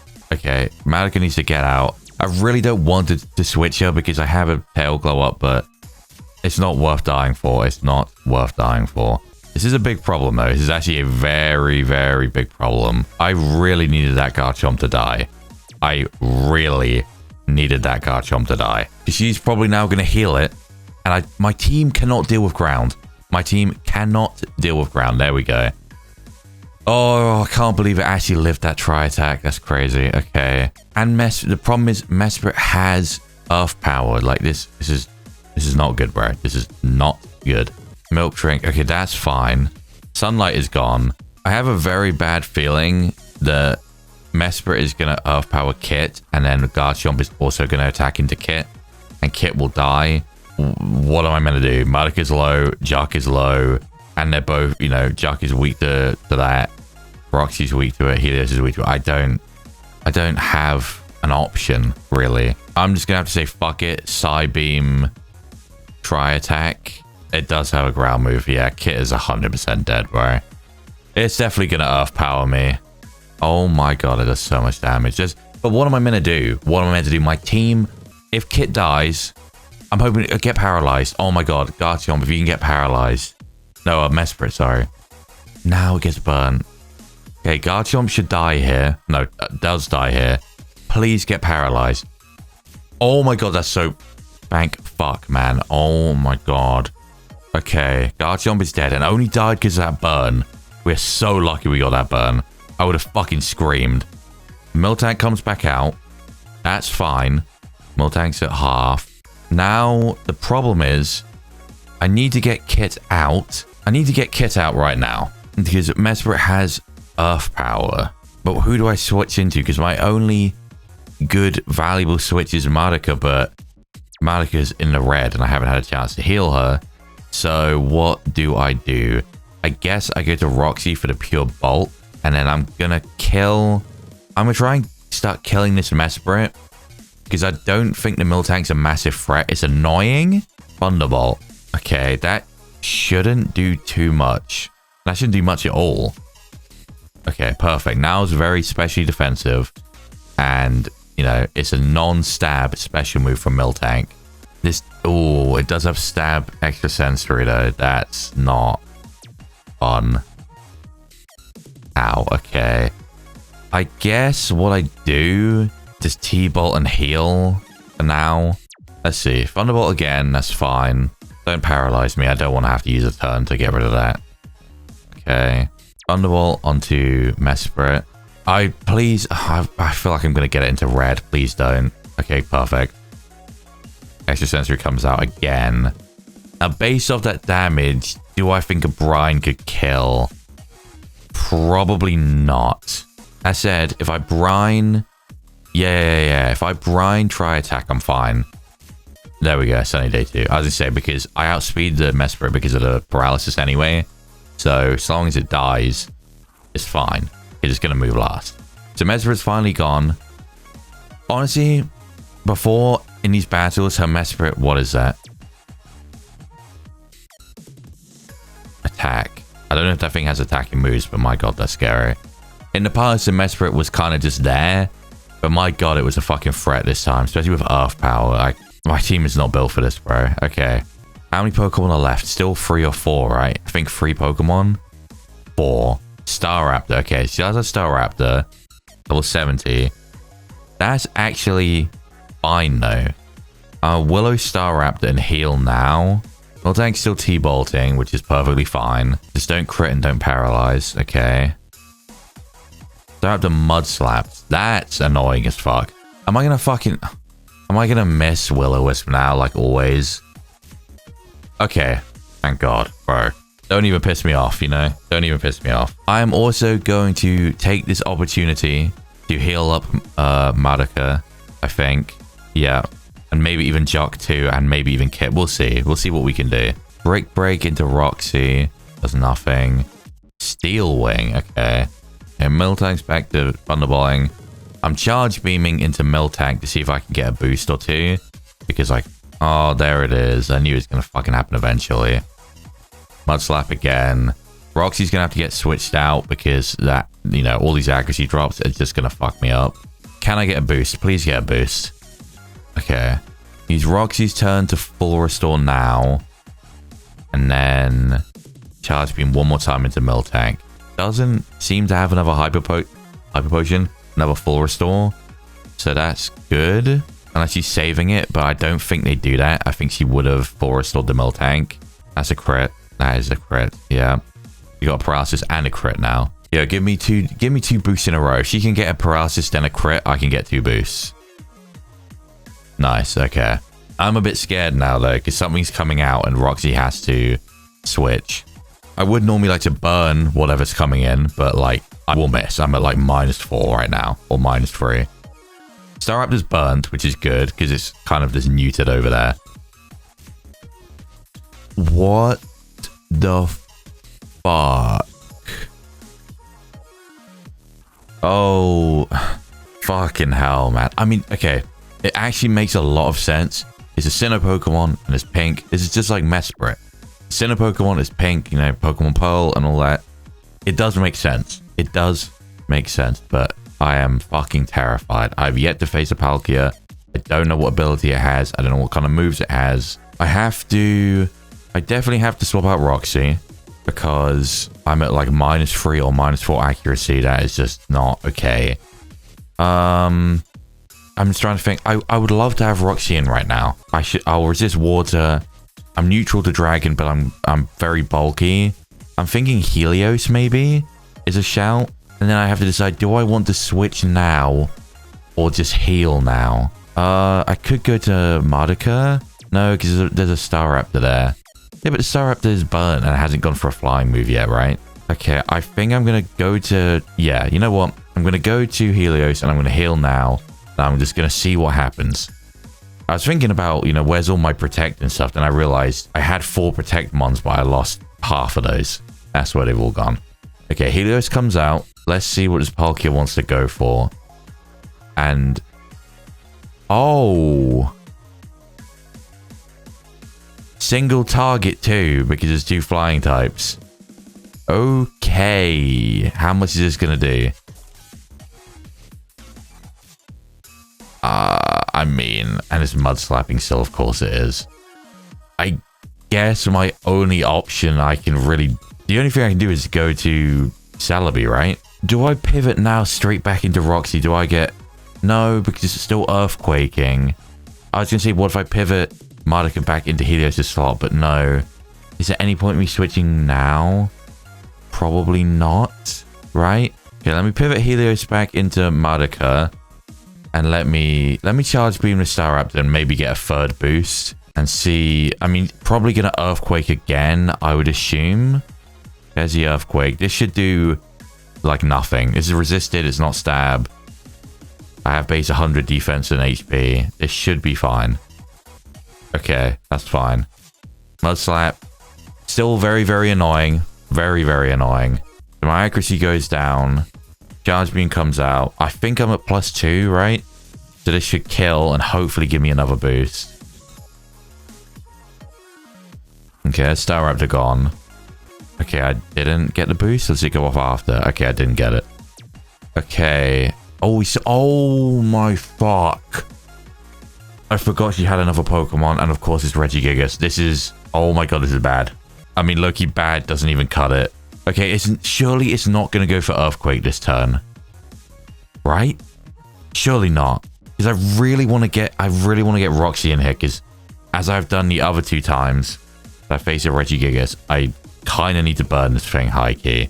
My worry is, what if, like, you know, I just stay and I just use 2 moves, but they double target.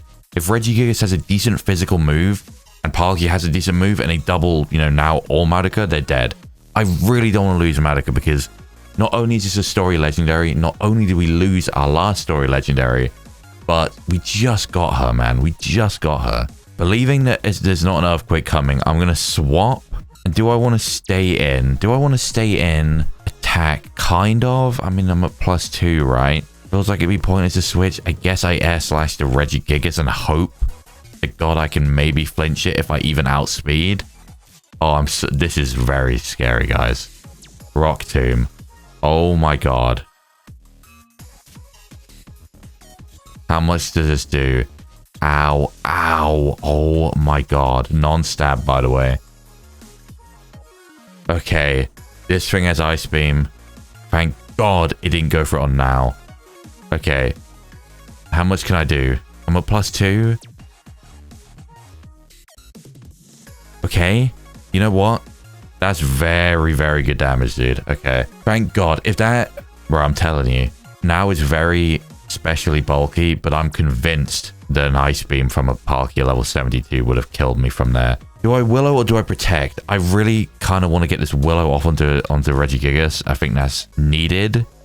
And then I get Juck in here as like something bulky. Somehow, it feels like it always comes back to Juck and Roxy, my 2 electric types, but like... Oh, I gotta just set up the fucking rain. It missed. I didn't miss. That's huge. Luck. Okay. Luck is on my side for once. What the fuck?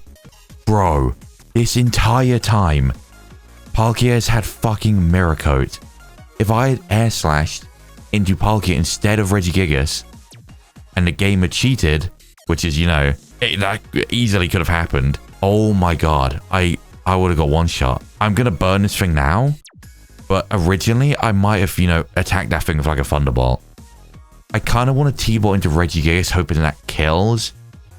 But I'm really worried about another full restore. And I feel like even a T-Ball... Would a T-Ball plus burn kill from that? I'm going to Protect for this turn. Okay, watch this. I'm going to Protect on Juck. Hopefully they can target him. Oh, I fucking missed. Oh my God. This Regigigas has... Oh my God, that's so bad. Did it just outspeed everything on my team? It did, didn't it? I know it's burned. I'm going to Protect T-Bolt Regigigas. Okay, please go for Roxy. Please go for Roxy if you're going to do that. Rock Tomb. And it did go for Roxy. Holy bless. Okay. I don't want to attack this thing. Okay, it's dead. I do not want to attack this Palkia with a special move, obviously. So what I'm going to do... Let me get my XP. What's Palkia going to do here? I'm praying this thing doesn't have a water move. Because I did set up the rain without thinking. I always forget I've got Drizzle until it's too late. Okay, so let me burn this thing. I can't touch you. Oh, okay. I'm noticing a fatal flaw in my team that I've never picked up on. I've already been thinking about typings for a long time. I only have one physical Pokemon now, being Helios.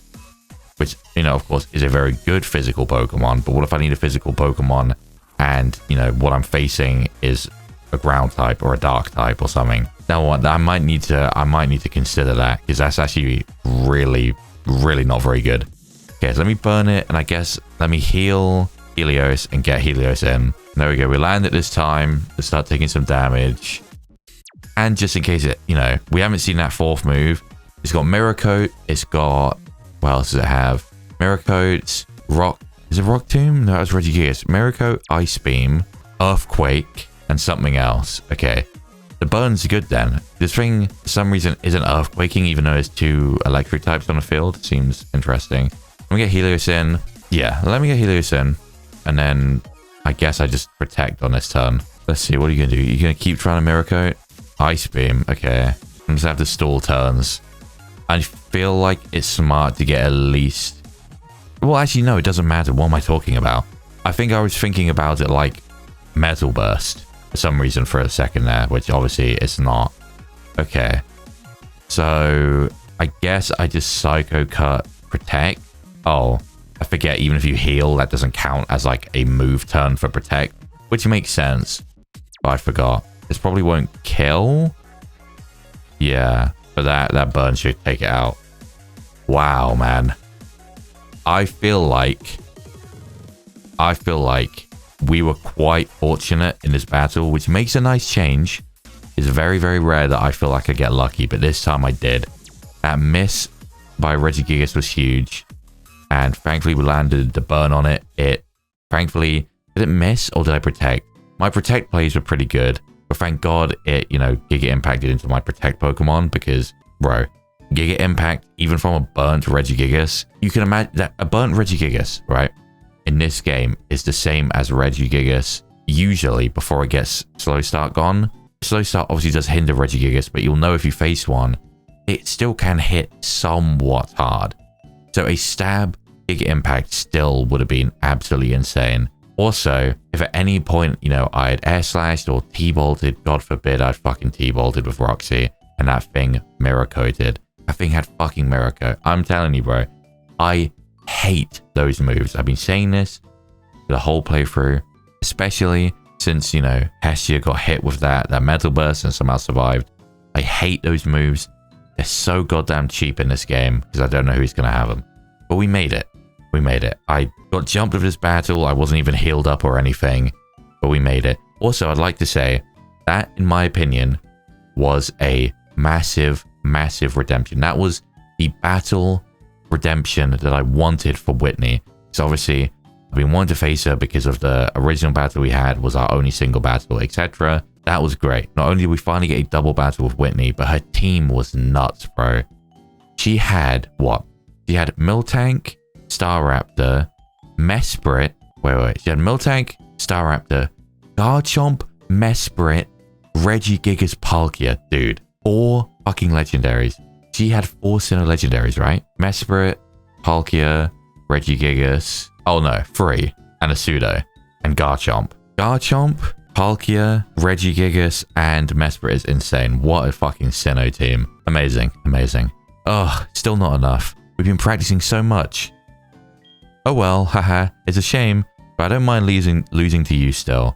It's not the first time, but I still get the same refreshing feeling from you. Sorry, again, it's very early, so I'm tired. But yeah, I mean, I feel the same. I'm so glad that we got to battle both Whitney and Jasmine again. We got to battle them together and then separately too. I'm so glad. You don't look down on me in any way, and you forced me to really go all out. That's true. I honestly, bro, ain't no one can look down on Whitney in this game. Her team is fucking crazy. It's not often I get that experience. It's okay, Whit. Ami is our champion after all. That's true. That's true. Like, not in an egotistical way, but I literally do sit above these guys. Like, we're all part of the Johto League, and I sit at the top. And they're like the gym leaders below, like two layers below me, technically. I'm telling you, though, this is just my theory. But when we spoke to them back in, I believe, in Vermilion, it was explained that she didn't even participate properly in the Johto tournament, the gym leader tournament, because she got back from Sinnoh way too late. And she was put into the thing because, like, she's a very, very notable and strong Johtonian trainer. And she then got placed as the 3rd gym leader position because she was like, they had to put her somewhere and they didn't want to put her right at the start and they didn't want to put her like at the end. They wanted to try and be fair, so they just slotted her in at like 3rd place. My personal theory is that if she was to actually compete, Whitney, in my eyes, could be like Elite 4 level to me. Like, look at the team we just faced. With Jasmine and Whitney's improved teams, because they've improved a lot. They've obviously, like they've been saying, they've trained since they got to Kanto, and this is like their fully fledged team. I think that I do genuinely feel like Whitney could be like Elite 4 level, because she's canonically, as you said a million times, she's like super, what's the word? Talented. Like, she's naturally born talented as a trainer. Whitney, to me, could be like Elite 4 level. I think if anyone to lose suit is the most acceptable for us. Plus, you said yourself that you're aiming for that 8th gym leader position now, that you're back properly, and I'd say you have a real shot if you can put up a good fight against the champion. Ah, okay. So, in the future, presumably like next year when they do the thing again, she's aiming for at least 8th gym leader position.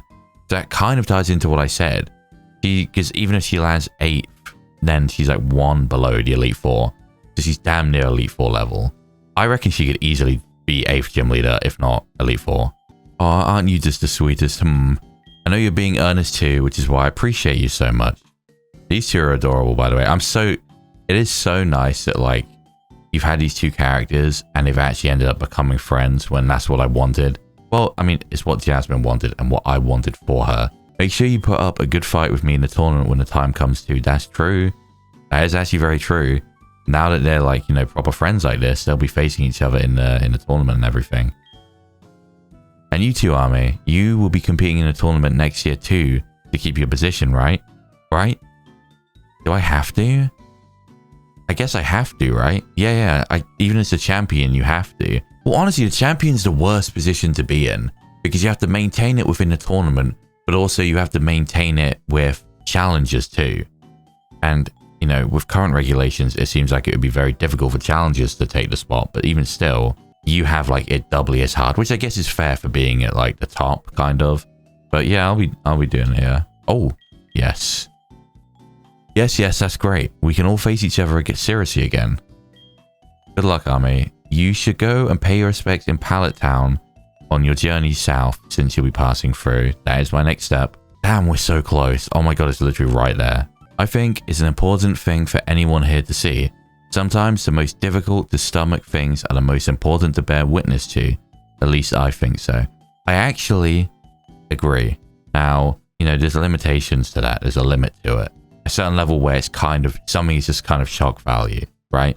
But within reason, I think not just averting your eyes from all the difficult things in life is like incredibly important for you to do, to not become ignorant as well, or, you know, self-centered as well, really. Like, yeah, I wouldn't want people to have their whole life focused on bad, negative things that are happening to other people, themselves, whatever else. But like, it is important to bear witness to certain things so that we can remember to be better as people, you know?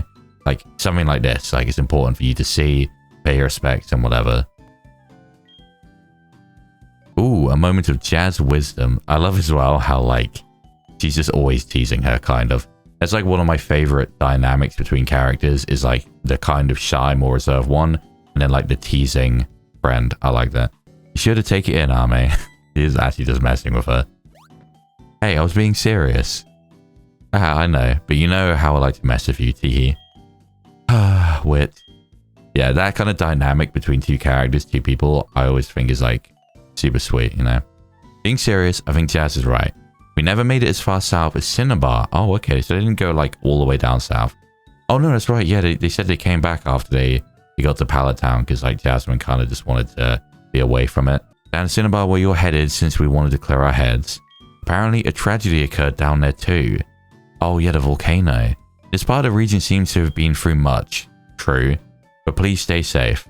I know that you're only traveling down for your match with Blaine, but it definitely is the feeling that something's not quite right.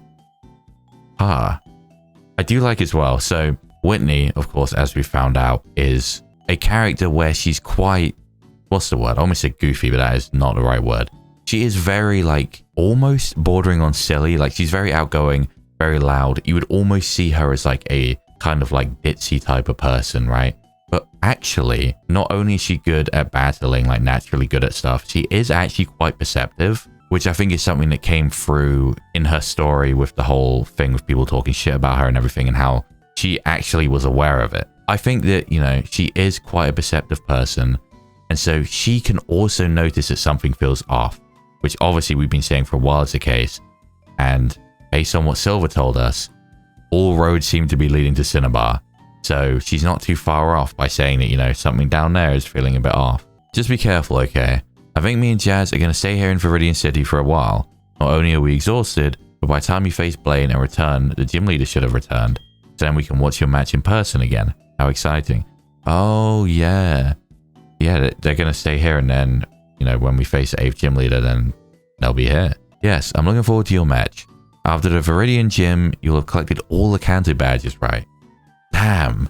Yeah, because really, let's say there's something at Seafoam is what everything seems to be pointing towards. Even if we assume that, you know, we have to go down to Pallet Town, clearly going to be something there, down to Cinnabar, where usually Blue is there, right? Wherever he still is, obviously, is a whole different matter in this game. And, you know, Blaine's just across for his gym, Seafoam. And then back here, and that's the last badge. Like, we are really in that sort of... Like, once you enter this part of Kanto in your Johto run, you are, like, in the last leg. That's just...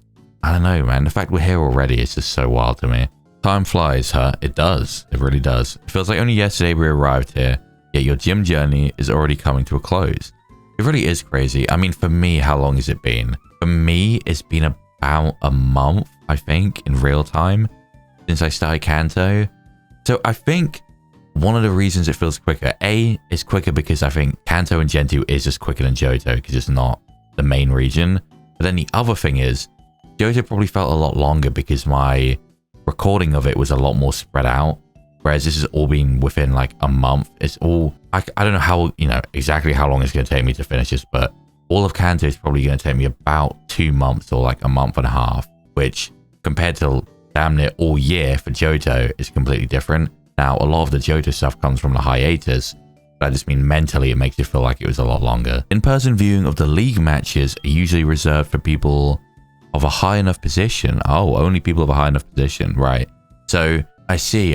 So for like, I guess it would be like getting tickets almost for gym battles. So gym battles you can go and watch in person, which seems to obviously be confirmed by the fact that Whitney and Jasmine have been to some of these, you know, gym battles that we've had in person. But I guess, yeah, for like league matches, like, you know, when we hopefully get to the league, that's reserved for only people of a certain position. Like, you can't just buy tickets for it. You need to be like someone notable. So maybe, I mean, who knows, maybe they're still gym leaders, so hopefully they can come. But we're hoping we can be allowed in to watch.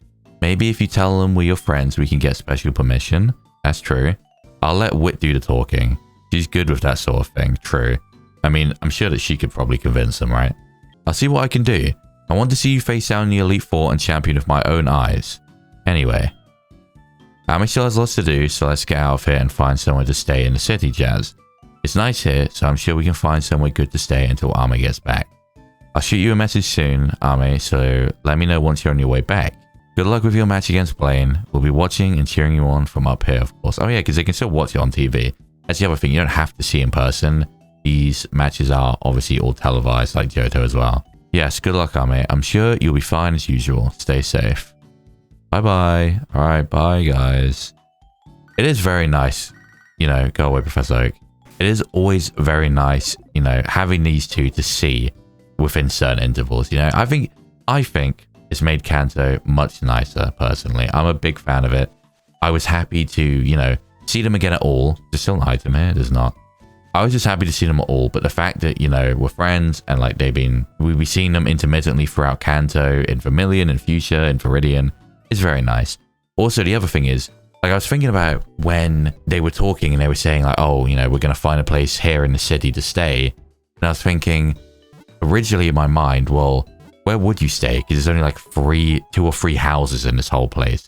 But then you have to remember that, like, this is obviously just the gamified vision of Viridian. Viridian City is a city, and you got to think of it in anime terms, because think of Viridian City in like the OG anime when Ash first goes there.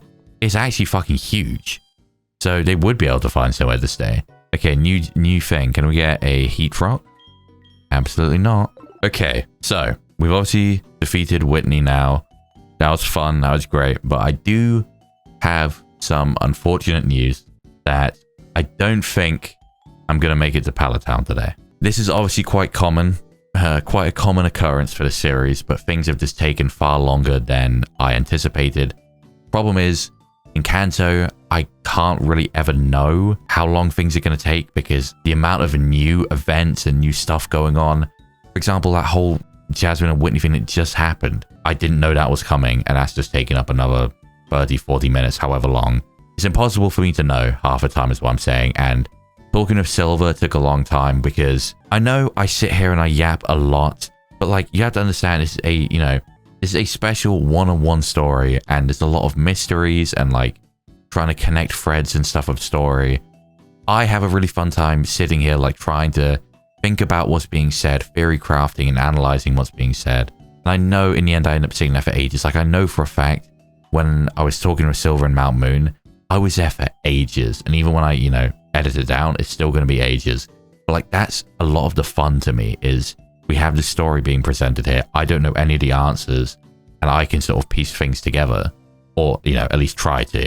And I find that to be fun. So in the end, things take a lot longer. But I will do two things. I will do two things for you before we end this, which is I can grab all of my encounters from around here, which there's actually 3 of. And then I need to quickly verify this, but I'm very certain that I didn't spin the wheel after Brock. I did it for Fortin, but then I didn't remember to do it after the Brock battle because I ended the episode there. But then I can spin the wheel, and then at the very least, next time I've spun the wheel, I've got all my encounters, and I can just head straight down to Pallet Down. Okay, let me first get my... You know, do I fish? I'm going to fish. I'm going to fish. Let me get my Viridian encounter first. What can I get fishing? Let's see. Level should be decent with the Super Rod. Can we get something? I already have a Pachirisu. Okay, good. I can't get away. I cannot. I just failed to escape 3 times from a level 40 Pachirisu. Let's see. Round 2. There's got to be something else. I am very certain that I have an Electrike. I believe I actually got it in the rocket base. There it is. Lucy. This is the upside to me editing the episodes so late and being so behind with editing, is that I'm now re-seeing all of the old episodes again while I edit them and reminding myself of encounters and stuff. Okay. In this case, I'm going to surf because I keep finding dupes. Let me surf. The levels might be a bit lower. Let's see what I can get. Give me something new, something interesting. That is neither of those things. Well, can't say I've ever used a Cherubi or a Cherim before. This is certainly a first, though I won't be using it. Male Cherim. Oh, Foop. That probably means something. I don't like how that sounds. Okay, do you still give me a TM? Dream Eaton only? What's this? Where do you get his TM from? TM 85. Is he going to tell me what it is? Spiderweb. Oh, man. Thank you. Thank you for that. Okay, next we have, is this route like 5, 4, 22? Well, not quite. A little bit off. Okay, this is going to be like a level 4 or something. This is where I normally would come and get a Nidoran. Snova. Huh, that's kind of interesting. I'll take this. Abomasnow suffers from weakness syndrome, especially that 4 times weakness to fire. But it is a cool Pokemon. Like, I'm not upset about this at all. Is this how you spell Daphne? It is now. Don't ask why. Don't ask why. I just wanted to come up with an actual name real quick. There was loose, you know, reference-based nicknames that I could think of in my head. A female Pokemon with ice powers, you know. There's definitely... Oh, picture. Okay, hang on. Where's Roxy? Let's do it. We got a new team since last time again, I think. Because we have Mudika now. Yep. There we go. I really do wish that I just switched Roxy to the front for all of them. Because now there's going to be some inconsistent ones. But, you know, it's okay. Here's the league. Obviously, we're not going to be back here yet. We didn't... Oak said that it's open, right? Oh my god. He actually did give me permission. He said he was going to ring and give permission. Okay, bro, I'm gonna be so real. Fuck, no. Because imagine, can you imagine if, like, there's some kind of event there and I trigger it and I'm not meant to be there until I'm, you know, a lot higher level than I am right now? That is a silly, silly idea. But yeah, I mean, I could come up with some ice-based nicknames for characters as female too. Stop Professor Oak. But none of them just fit, you know? They, you know, as characters I like and stuff, Esdeath, Amelia... Some really great ice-based female nicknames, but none of them fit. And some of them are taken, like Esdeath is what I normally call my Curums. I did this Black 2, I think, randomizer, or White 2 randomizer many years ago. And I got a Curum in that, which I called Esdeath. That name's sort of tied to Curum for me now. And all the rest of them just felt disrespectful. Like, I'm not fucking naming my Snova Amelia, that's fucked up. Anyway, let's see what we can get. Is this Route 2? Route 1. Oh my god, yeah, we're literally on Route 1. Okay. Let's see what we can... Wait, why am I leading with... What? Why did I switch Kit up? Let's see. I just want something good, you know? Just something I like or something usable. Oh. Oh my god. I love Lopunny, and I actually have a nickname for Lopunny as well. I'm going to be using one in CA. I mean, I have a Baneri on the team, and I mean, I also picked out A, because I never get to use a Lopunny, and B, because I'm, you know, assuming Mega Lopunny's in the game, and I've never had a chance to use Mega Lopunny, which is also really cool. I'm very happy with this. I'm actually very, very happy with this, although it's not like I can really use it right now. I don't have space for it, but I'll be down to try. It's always scary using Pokemon that I really like, which are like, you know, not weak, but not like super strong, because I know I'm just going to end up losing them and being really sad. Okay, I've never caught a Lopunny before. I've caught Baneries. What is this thing's catch rate? I'm throwing Ultra Balls at it. It's paralyzed. It's level 2. I know it's max HP, but like, dude, come on, man. Almost 10 Ultra Balls, really? Level 2? The level is factored into catch rate, by the way. There we go. Okay, like I said, it's a shame because, you know, there's part of me, like I did with, what's it called? Pestia the Altaria, to sort of shoehorn it onto my team. But unfortunately, I feel like we've reached more so a point in the game where I can't justify doing that so much anymore, because it might screw me over. But either way, always call my Lopunnies the true one and only bunny girl. Okay, let's go have a look. There's the 3 Pokemon. They're all caught now. So let's go and have a quick look at them and see what we're working with. Hopefully, a good ability on Lopunny would be cool. Now, if that thing has something insane, I will take it. If it has something actually insane, then I will bend my morals and I will just take it. So we have Magma Armor, Shoko the Parasect that we caught earlier. I don't think I ever checked. Got Power Whip. Unfortunately, again, pretty bad type. We have our Cherubi Foop, a nasty name. This thing had Explosion the whole time. I mean, it was level 12, but still, Mold Breaker. We have Daphne, Simple, with Sheer Cold. And last but not least, please be something good. Oh, it's Keen Eye. Bigger Impact, Crab Hammer. I mean, it's actually not bad. One of the good things about having a physical normal type in a Nuzlocke or like a randomizer is you can always give them strength, because strength is like actually way more powerful than you think. So if you don't end up learning a decent move, you can just give them that for stab. So I do think Smelling Salt is actually, yeah, Smelling Salt's 70 anyway. So I already have something decent. Speed down sucks, but you never know. You never know. Maybe out of pure bias, I'll end up trying to use Mai at some point, or Alice or something. We'll just have to see. We'll have to see. Okay, so that's all the encounters done. One last thing, of course, as I said, I need to spin the wheel one more time for our victory over Brock. I know, no matter how far we get into the series, this might end up being like episode 30 at this point, and I'm still forgetting. I know, it's terrible, but still, it can't be helped. It just happens. So let me fix that now. We'll end off this episode with hopefully a good wheel spin. Okay, we are here, and I need to make sure to remember to switch my scenes back this time when I switch back. But either way, we're here. Again, it's been this way for a while recently. Sometimes there's like points where I really want a specific thing. Say I need a certain type of move on a Pokemon, I might want like the move thing.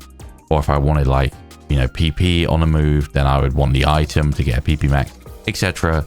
But recently, and it's still this way now, I don't know what I want, so I'll be happy with basically anything, so long as I don't get the one that's coming around the top right now, which is select a Pokemon to die. As long as I get one of the other ones, which I've avoided this die one this whole time so far, then I'm good. So give me something decent. Give me something I'm happy with. Give me something I can figure something out for. Chill. Okay. Oh my god, for a split second there, I thought it was over. Max IVs.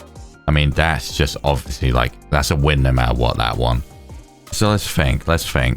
I think what I'm going to do is I'm going to give it to Madoka. Now, listen, I know, I just got Madoka, and we have Pokemon like Jark, we have Pokemon like Now that have been around for a while now, actually, who would, you know, also benefit from it. But this is a story Pokemon that I was always destined to get, and you know, canonically, it's more like canonically as a character I'm supposed to have it on my team.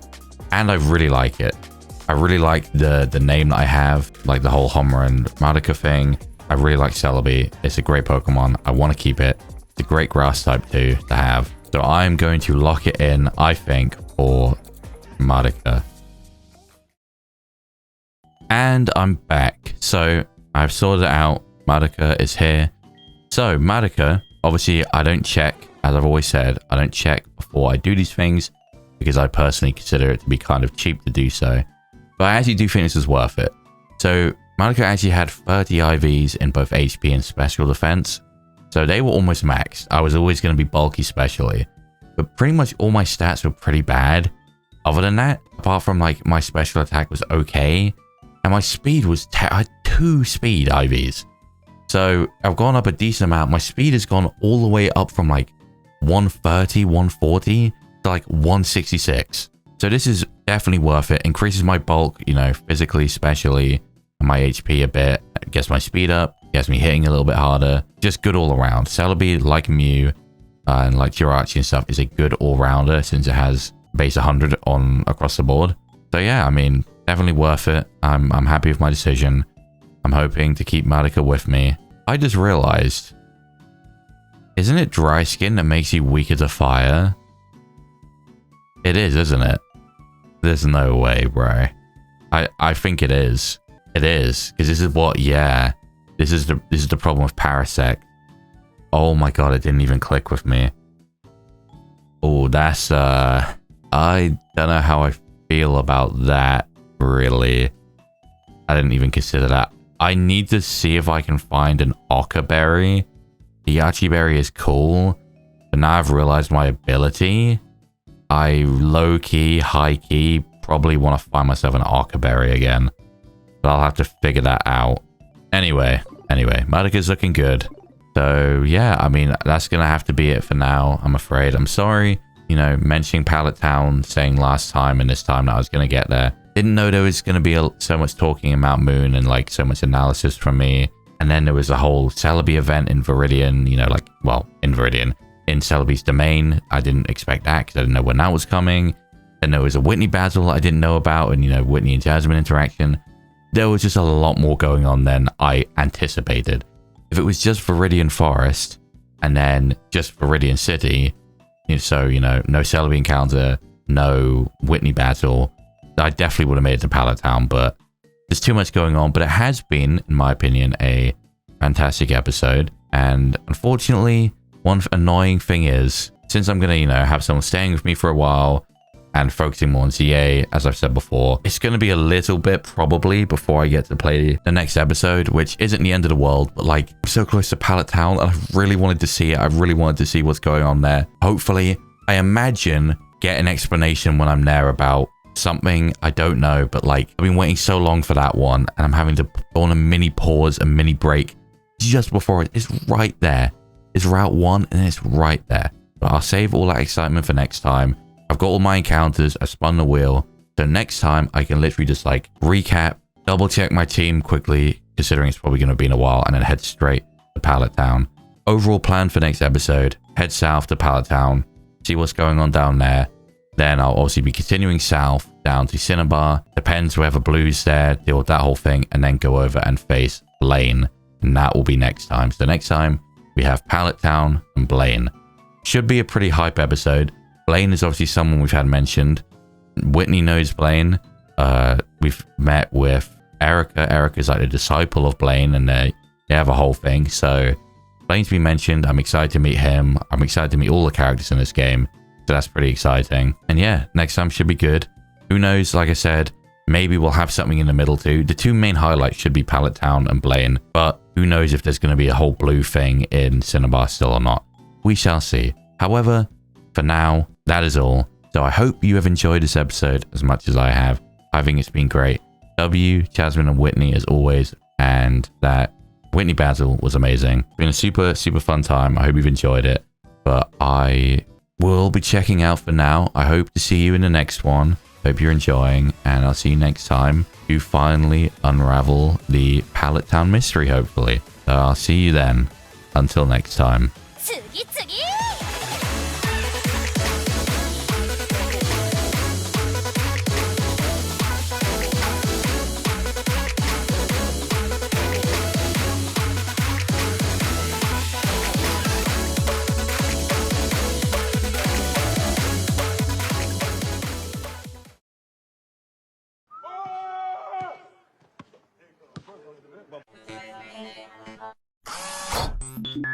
1, 2, 3, 4, 5, 6, 7, 8, 9, 10.